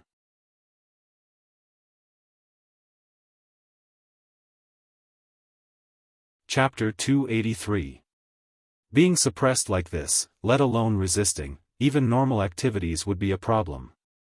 In order to relieve the suppression on Venom, and also to make his side look more imposing, Rog raised his right hand and added a layer of light blue chakra coat to Venom. This layer of chakra coat will not bring any increase in strength to Venom, and it can only resolve the huge pressure on him. When the chakra coat was formed, Venom, who was trembling, suddenly returned to normal and looked at him with great gratitude. Introduce this guy. About 100 meters away from Rog, a huge black humanoid symbiotic demon was sitting cross-legged. Even sitting on the ground, this symbiotic demon was more than 10 meters tall. If he stood up completely, it would not be a problem for him to exceed 20 to 30 meters in height. He is tyrannical, and he has reached the Horde Lord level in more than 1,000 years. Even among the Horde Lord level symbiotic demons, his strength can be ranked in the top 10. Although Chakra Coat resolved the terror from tyrannical, Venom still showed a rare fear in the face of this existence that he could only look up to. Top 10 in the Horde Lord level, then if you can eat him, you should be able to enter the Horde Lord level. Unlike Venom, who was exuding fear all over his body, Rog was unnaturally calm at this time. It's just a Horde Lord level symbiotic demon, no matter how strong it is, it can't be that strong. Besides, even if he can't win against this guy called Tyrannical, if he wants to leave, Tyrannical will definitely not be able to stop him. Step back a little, in case you get caught up in the battle later. After saying that, Rog walked towards Tyrannical, who was far larger than himself. Looking at Rog, who was exuding a blue and white light, Tyrannical in the distance opened his mouth full of sharp teeth and said with interest, "It's actually an Earthling, interesting." Tyrannical spoke standard English as soon as he opened his mouth, so standard that it made people wonder if he specifically looked for an English teacher to tutor him. So you know the language of Earth. That's much more convenient. Under Tyrannical's gaze, Rog walked up to him unhurriedly and looked up at the giant whose fist was bigger than his body. Although there aren't many Earthlings in the universe, I've eaten a few before. The taste and texture weren't very good. Tyrannical didn't seem to have any intention of attacking. His tone was calm, as if he was discussing with Rog what to eat for dinner. The taste of Earthlings might not be that good, but I think your taste is pretty good. If Venom can eat you, he will be very happy. Tyranny looked at Rog as if he was looking at prey, and Rog was also looking at him as if he was looking at prey. Although Tyranny was prepared for Venom, this does not affect Rog's classification of Tyranny as food. Venom ate me? Ha ha ha ha, Venom used to be a good young man, but now, he's just a useless trash. You are actually with such a trash, then it seems that you are not much better. On Rog's body, Venom can feel a fatal threat. But for Tyrannical, whose strength far exceeds Venom, Rog's strength is barely passable. For prey of Rog's strength, Tyrannical can't say that he has eaten thousands, but there are at least hundreds of them. So in Tyrannical's eyes, Rog is nothing more than a snack that takes the initiative to come to his door, that's all. Whether I'm a trash or not, you will know soon. As soon as his voice fell, Rog took the initiative to launch an attack. Lightning body blink. Lightning sword draw. Rog, who was still a distance away from Tyrannical, disappeared in an instant, and flashed in front of Tyrannical, and the thunder katana in his hand directly slashed at Tyrannical's neck. Just as the thunder katana with the power of thunder was about to hit Tyrannical's neck, a big black hand about the same size as Rog's body rushed out of Tyrannical's neck and grabbed the silver-white blade. Clang! The thunder katana was blocked as if it had cut an extremely hard steel, and the huge recoil directly shattered the thunder katana in Rog's hand. It's actually so hard? Although the big black hand transformed by Tyrannical is not real metal, it is harder than ordinary metal.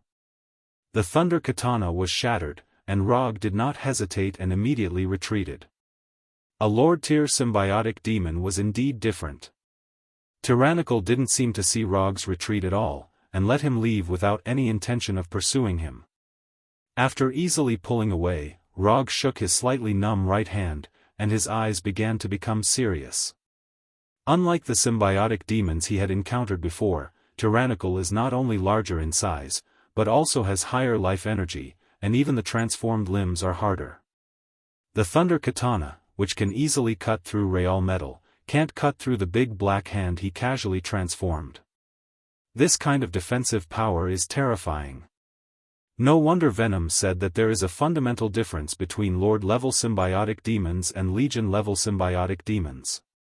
The huge gap between the two is like two different species. Since the effect of the melee attack is not good, it's time to change to a long-range attack. Fire release, Great Fire Annihilation. Rog spouted an orange-red high-temperature flame from his mouth, and as the distance increased, the scope of the flame became larger and larger. When the flame swept across a distance of tens of meters and came in front of Tyrannical, the flame, which was only as thick as a finger, had expanded into a sea of fire. It covered the sky and burned everything. Tyrannical can ignore the thunder katana, but he can't ignore this great fire annihilation.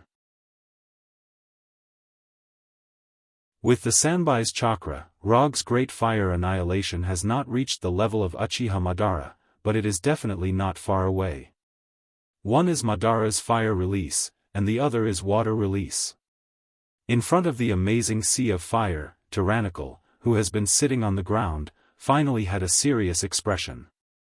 However, Tyrannical still didn't stand up. Tyrannical's hands slammed on the ground, and in the next second, a black wall appeared in front of him out of thin air, blocking all the flames. Zzz, the sizzling sound continued to sound, and when the sea of fire covering the earth dissipated, the black wall in front of Tyrannical finally revealed its true appearance. Tyrannical directly transformed into a wall more than 10 meters high and dozens of meters wide, blocking all the flames in front of him. Although the symbiotic demons are naturally afraid of fire damage, this weakness can be eliminated. Tyrannical is a top-level symbiotic demon that eliminates the weakness of fire. Even the two weaknesses of fire and sound can't be eliminated.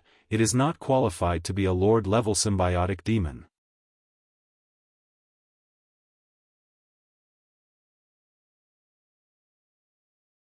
Chapter 284. Lord-level symbiotic monster is really different.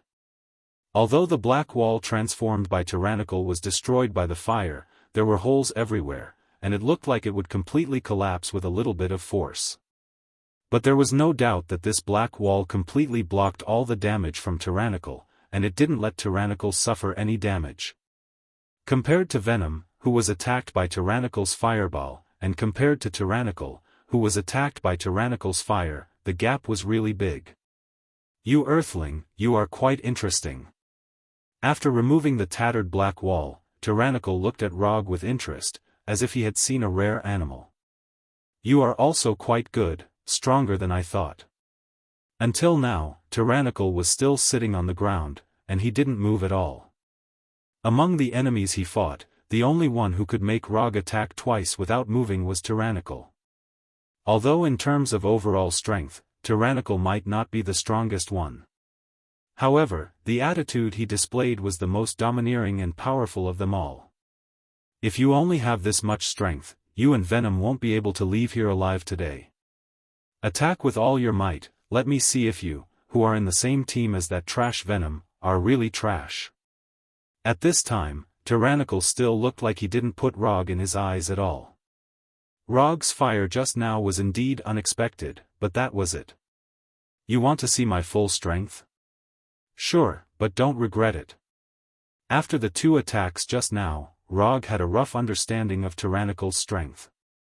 Then, of course, it was time to take it seriously. With a thought, a Rasengan wrapped in silver-white lightning appeared in his right hand. When this Rasengan appeared, Tyrannical suddenly felt an unprecedented sense of danger in the distance. What does this guy want to do? Tyrannical looked at the silver-white Rasengan in Rog's hand, and a trace of doubt appeared on his expressionless face. Soon, Tyrannical got the answer. Right-on, spiral railgun. Almost at the moment when Rog raised his right hand, the Rasengan wrapped in silver-white lightning appeared in front of Tyrannical. Rumble. A terrifying explosion like an intercontinental missile sounded, and a blue-white ball of light rose from Tyrannical's position, like a scorching sun rising from the ground. The energy storm full of destruction and death raged wildly, and the terrifying shockwaves and airwaves swept everything around, creating a shocking scene like the end of the world. No wonder he asked me to step back a little. Looking at the terrifying scene created by the spiral railgun, Venom began to rejoice that he followed Rog's instructions from the beginning. Luckily, I didn't make him my enemy from the start. Luckily, Venom couldn't help but recall the first time he met Roger, and at the same time felt gratified for his wisdom at that time. At this time, not only Venom, but also Tyrannical was hit by the railgun. Tyrannical, SSSSS. SSSSSS attack, at least, Tyrannical's, compared to the Grand Annihilation Flame, the spiral electromagnetic cannon's power was several orders of magnitude stronger. If the power of the Magnum Inferno was equivalent to that of an ordinary pistol, then the power of the electromagnetic pulse cannon was equivalent to that of a Barrett heavy sniper rifle. The two were on completely different levels. Because of his overconfidence, the tyrant had no choice but to take all the damage from the electromagnetic gun. If he hadn't been sitting on the ground all this time, even if the final result was still failure, it would definitely be much better than now. In order to minimize the damage to himself, Tyranny rolled into a ball without caring about his image, protecting his most important body in the innermost circle.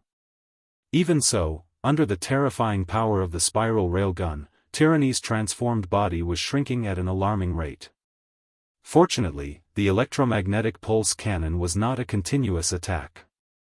As long as he survived the explosion phase, the damage would only decrease and disappear quickly. When the power of the explosion had completely dissipated, and when the dust that filled the sky fell to the ground, Tyrannical's figure once again appeared in front of Rog. Compared to the astonishing figure of the tyrant that was more than 10 meters tall when he sat down, the current tyrant was less than a meter tall. To be precise, it was a black spherical body less than a meter in diameter. Although it looked miserable, the damage Tyrannical suffered was not as serious as it looked. Most of his body was preserved by him. As for the ones that he lost, it was only a small matter. As long as his body was still there, he could transform into any body he wanted at any time. Looking at the black sphere rolling around in the crater caused by the explosion, Rog's right hand once again emitted silver-white lightning. There was nothing that the electromagnetic pulse cannon couldn't solve. If there was, then he would use it again. Just as he was about to continue to use the electromagnetic pulse cannon, the black sphere in the crater started to spin wildly like a black tire. Then, lightning rushed out of the crater and ran away without looking back. Running away? The top 10 Lord-level symbiotic demons only had this much ambition. His mentality collapsed so easily. Looking at Tyrannical, who quickly disappeared from his sight, Rog looked at Venom with some confusion. Venom also didn't expect that the famous Tyrannical would run away, and run away so decisively. In Rog's perception, although the intensity of Tyrannical's life energy has decreased a little, it is far from reaching the point where he is seriously injured. If he wants to seriously injure Tyrannical, at least 1 or 2 electromagnetic pulse cannon shots will be needed, and it has to be the kind that completely hits Tyrannical. You wait for me here, pay attention to your own safety, don't get eaten by other guys.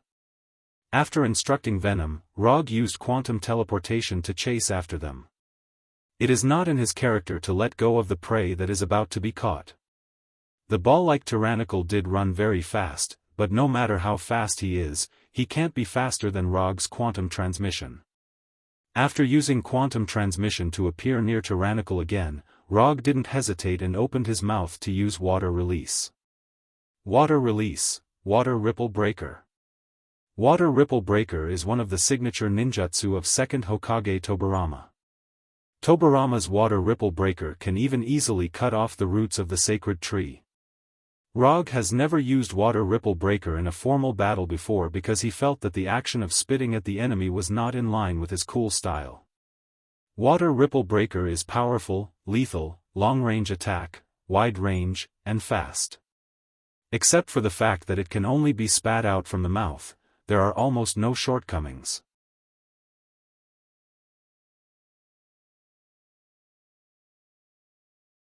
Chapter 285. A high-pressure water column spurted out from Rog's mouth, like a laser beam, attacking the rapidly rolling Tyrannical. At first, the water column was only as thick as a finger. But when the water column arrived in front of Tyrannical, it had grown to the size of an arm. From the outside, the water column of Water Breaker looked ordinary, similar to the water column shot out from a high-pressure water gun. However, when the arm-thick water column hit the ball-like Tyranny, the water column directly pierced through Tyranny's ball-like body, like a thin string piercing through Tyranny's body. Perhaps it was because Tyrannical didn't strengthen his body, or maybe Tyrannical didn't care about the attack of Water Breaker at all. Even the Thunder Tachi couldn't cut through Tyrannical's body, but Water Breaker instantly pierced through it, like piercing through a soft cake without any hindrance. Although Rog had tested the power of Water Breaker before, he wasn't absolutely sure whether it could pierce through Tyrannical's body. Seeing that Water Breaker easily pierced through Tyrannical's body, Tyrannical didn't hesitate and suddenly twisted his neck. The straight Water Breaker instantly transformed into a high-pressure water knife, cutting through Tyrannical's body. Tyrannical didn't expect that the seemingly weak Water Breaker would have such amazing lethality. When the Water Breaker transformed into a water knife to cut through his body, Tyrannical decisively chose to transform and let his body avoid being cut by the water knife. In the blink of an eye, Tyrannical's body turned from a round ball into a half-meter-tall feline, pouncing to the side at lightning speed. Tyrannical's transformation wasn't slow, but even so, Water Breaker still left an extremely obvious wound on his body. However, the wound that spanned almost the entire back only existed for a short 1 or 2 seconds before disappearing. The power of Water Breaker was a little better than Rog expected. He originally planned to use Water Breaker to stop Tyrannical's tumbling. But now, not only did he stop the round Tyrannical, but he also left a considerable injury on Tyrannical. After transforming into a feline to avoid the follow-up damage of Water Breaker, Tyrannical didn't continue to maintain his feline form. He transformed into a human form that was only a head taller than Rog. From a biological point of view, the two-legged walking posture of humans was not very outstanding. Not to mention the insect form, which had better individual performance. Even most animal forms were better than human forms. Of course, this excellence was only established in instinctive activities that did not involve intelligence. Why do all the intelligent races in the universe have human-like bodies? Other than the fact that it had something to do with the laws of the universe that could not be explained, another reason was that humanoid bodies were more versatile.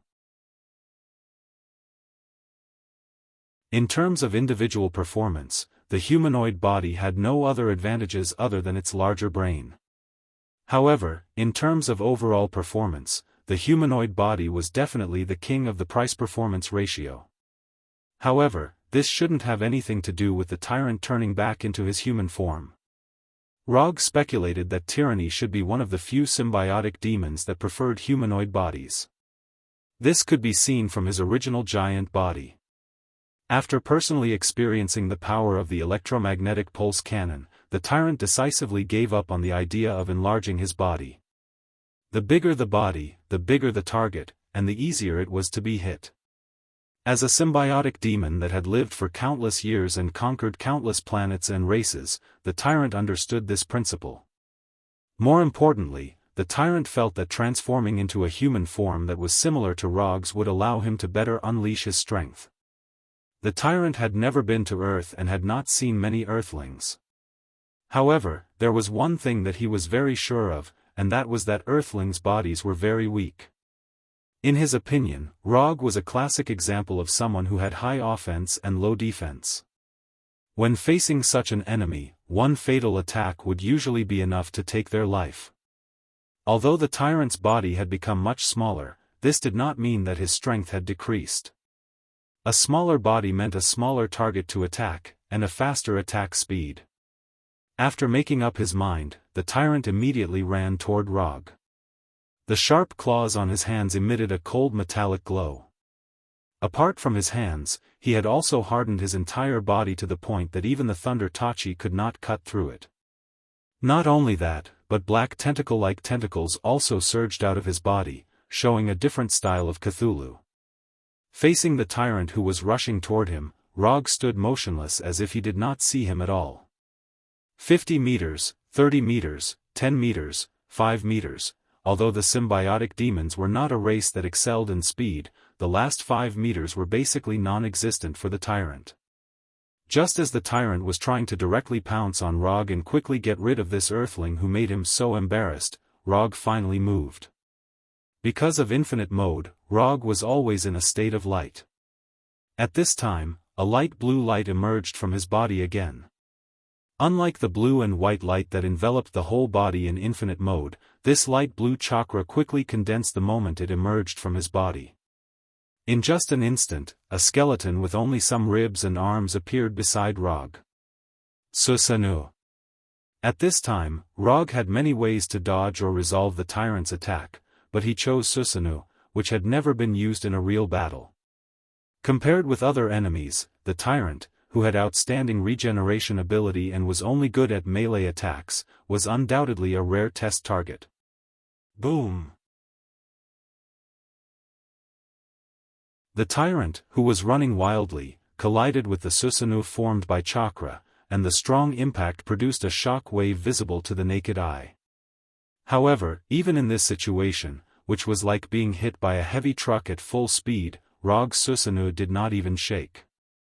The tyrant thought that Rog's Susanoo was just an ordinary energy manifestation, but the moment he came into contact with Susanoo, he knew that he guessed wrong again.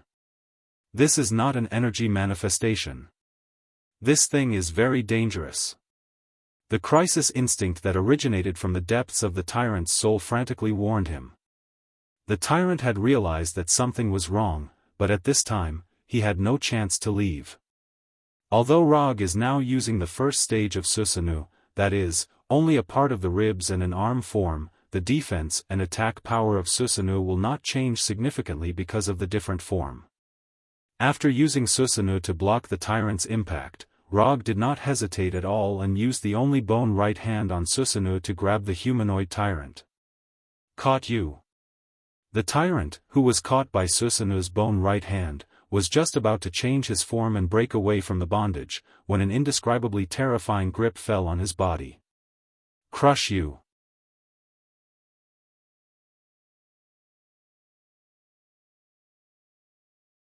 Chapter 286.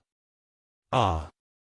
Tyrannical, who was caught by Susanoo, screamed like a wild beast. The light blue chakra forcibly covered his whole body, making it impossible for him to change his body shape and escape. Although Chakra's materialized arm wasn't a real body, it was no different from a real arm when controlled. Rog continued to increase the strength of his right hand, and the brutal screams became more and more obvious. The chakra that forcefully covered the tyrant's body not only formed an airtight cage, but it also continuously corroded the tyrant's body like lava. At this moment, Despot finally understood why Rog had always been so calm. This guy had been hiding his strength all along. No, it wasn't that he was hiding his strength. It was that he simply couldn't be bothered to use his full strength. Let venom eat me? Tyrannical recalled what Rog had said, and his mood worsened. If Rog had come with other motives, he might have been able to negotiate a deal with Rog and solve this problem in a more civilized way. But Rog's original purpose was to let venom eat him, which means that there is no possibility of any transaction between them. He was dead for sure today. No, absolutely not. As a Lord-class symbiotic demon, I definitely cannot be devoured by an army-class symbiotic demon. Ever since the birth of the symbiotic demons, there had never been such a case of a junior defeating a senior. Despot didn't want to become the first person in the history of the symbiotic demons. He also didn't want to die in the hands of an earthling for no reason. Thus, Ba Zi began to play with his life in the truest sense. The huge power coming from Susanoo's right hand was like a mountain crushing tyrannical, and the chakra covering his whole body also cut off the idea of using transformation to escape. You forced me to do this. With a thought, Tyranny, who was originally in human form, began to rapidly expand like a human-shaped balloon. Despot chose to enlarge himself at this moment, and he didn't care about the damage to his body. If he was crushed to death, then no matter how perfect his body was, it would be meaningless. In that case, he might as well go all out and directly break through the binding of Susanoo and chakra at the cost of his body. The unique life form of the symbiotic demons could allow them to take any form they wanted. However, under normal circumstances, they would only use a small portion of their bodies to transform. The more of his original body he used during the transformation, the stronger the transformed form would be. To put it simply, the more the original body was used, the tougher and stronger the transformed body would be. At this moment, Despot chose to use his true body. This also meant that the body he transformed into now would be far stronger than any of his previous incarnations. It might even reach the point of being indestructible. Using 100% of the original body to carry out the transformation brought about a visible increase in strength. However, this was also extremely risky. If the body he had transformed into using 100% of his original body was destroyed, then he would undoubtedly die on the spot. Since his main body had been completely consumed, he naturally lost all possibility of survival. Despot was well aware of the risk of using his true body, but he could only do so now. If he did that, there was still a chance of survival. If he didn't do it, he would definitely die. The frantically expanding tyranny opened up Susanoo's right hand little by little, using brute force to gain more space for himself to move. As the controller of Susanoo, Rog immediately noticed the change in tyrannical. Later, when the tyrant was planning to continue, he silently cast a lightning release ninjutsu. Electric discharger, 100 million volts. A terrifying silver-white electric current instantly emerged, and a silver-white electric snake emerged from Susanu's right hand, and at the same time, there was a crackling sound of electric current. Despot, who was trying his best to expand his victory, did not expect Rog to extinguish his flames of hope the moment he gained some breathing space. Streaks of silver-white electric snakes continued to swim around the tyrannical black body, causing his black body to turn red, like a shrimp that was quickly being cooked. Ah! The tyrannical screams rang out again. Using Susanu to cast ninjutsu is not a particularly strange thing. For example, Uchiha Madara can make Susanu form hand seals and cast ninjutsu independently. And strictly speaking, at this time, Rog was not using Susanu to cast ninjutsu. What he was doing now was just treating Susanu as a part of his body. The person who used Raitun, lightning discharger, was still him, but he used Susanu's right hand as his own, making lightning discharger attack tyrannical directly. When electric discharger, 100 million volts completely disappeared, Despot in Susanu's right hand was like a completely roasted fish, emitting heat visible to the naked eye.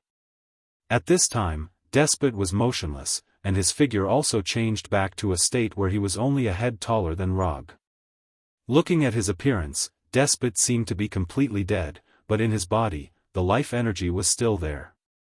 Looking at the miserable Despot, Rog directly released Susanu's right hand, letting the motionless Despot fall to the ground. However, at the moment when he fell to the ground, Despot came back to life again. In just a blink of an eye, Despot turned into a round ball with a diameter of only 20 or 30 centimeters, trying to run for his life again. But this time, before he could roll far, a long sword formed entirely of chakra nailed him to the ground. Chakra long sword. The ability to let Susanu use simple swords and swords is an ability obtained after cultivating Susanu to its first form. With a complete skeleton, in addition to all the abilities of the initial form, the first form can also materialize chakra into some simple weapons to enhance combat power. At this time, although Rog only displayed the initial form of Susanu, this does not affect him from using the abilities of the first form. If he wants, he can even use a long-range attack ninjutsu in the initial form, which is only available in the second form, Yasaka no Magatama. But just dealing with Despot who was trying to escape, there is no need to use Yasaka no Magatama. After being nailed to the ground by chakra, Despot did not hesitate and changed his form again, turning into a pool of flowing black liquid. Odama Rasengan. As soon as Despot turned into a black liquid, Rog's second attack fell on him. When Rog used it himself, the diameter of Odama Rasengan was only 1 meter. But the diameter of Susanu's Odama Rasengan reached an astonishing 5 meters. The bigger the palm, the bigger the Odama Rasengan. You're tuning in to the Unparalleled SwordWill YouTube channel. Don't forget to subscribe and join us on this journey to catch the most captivating stories.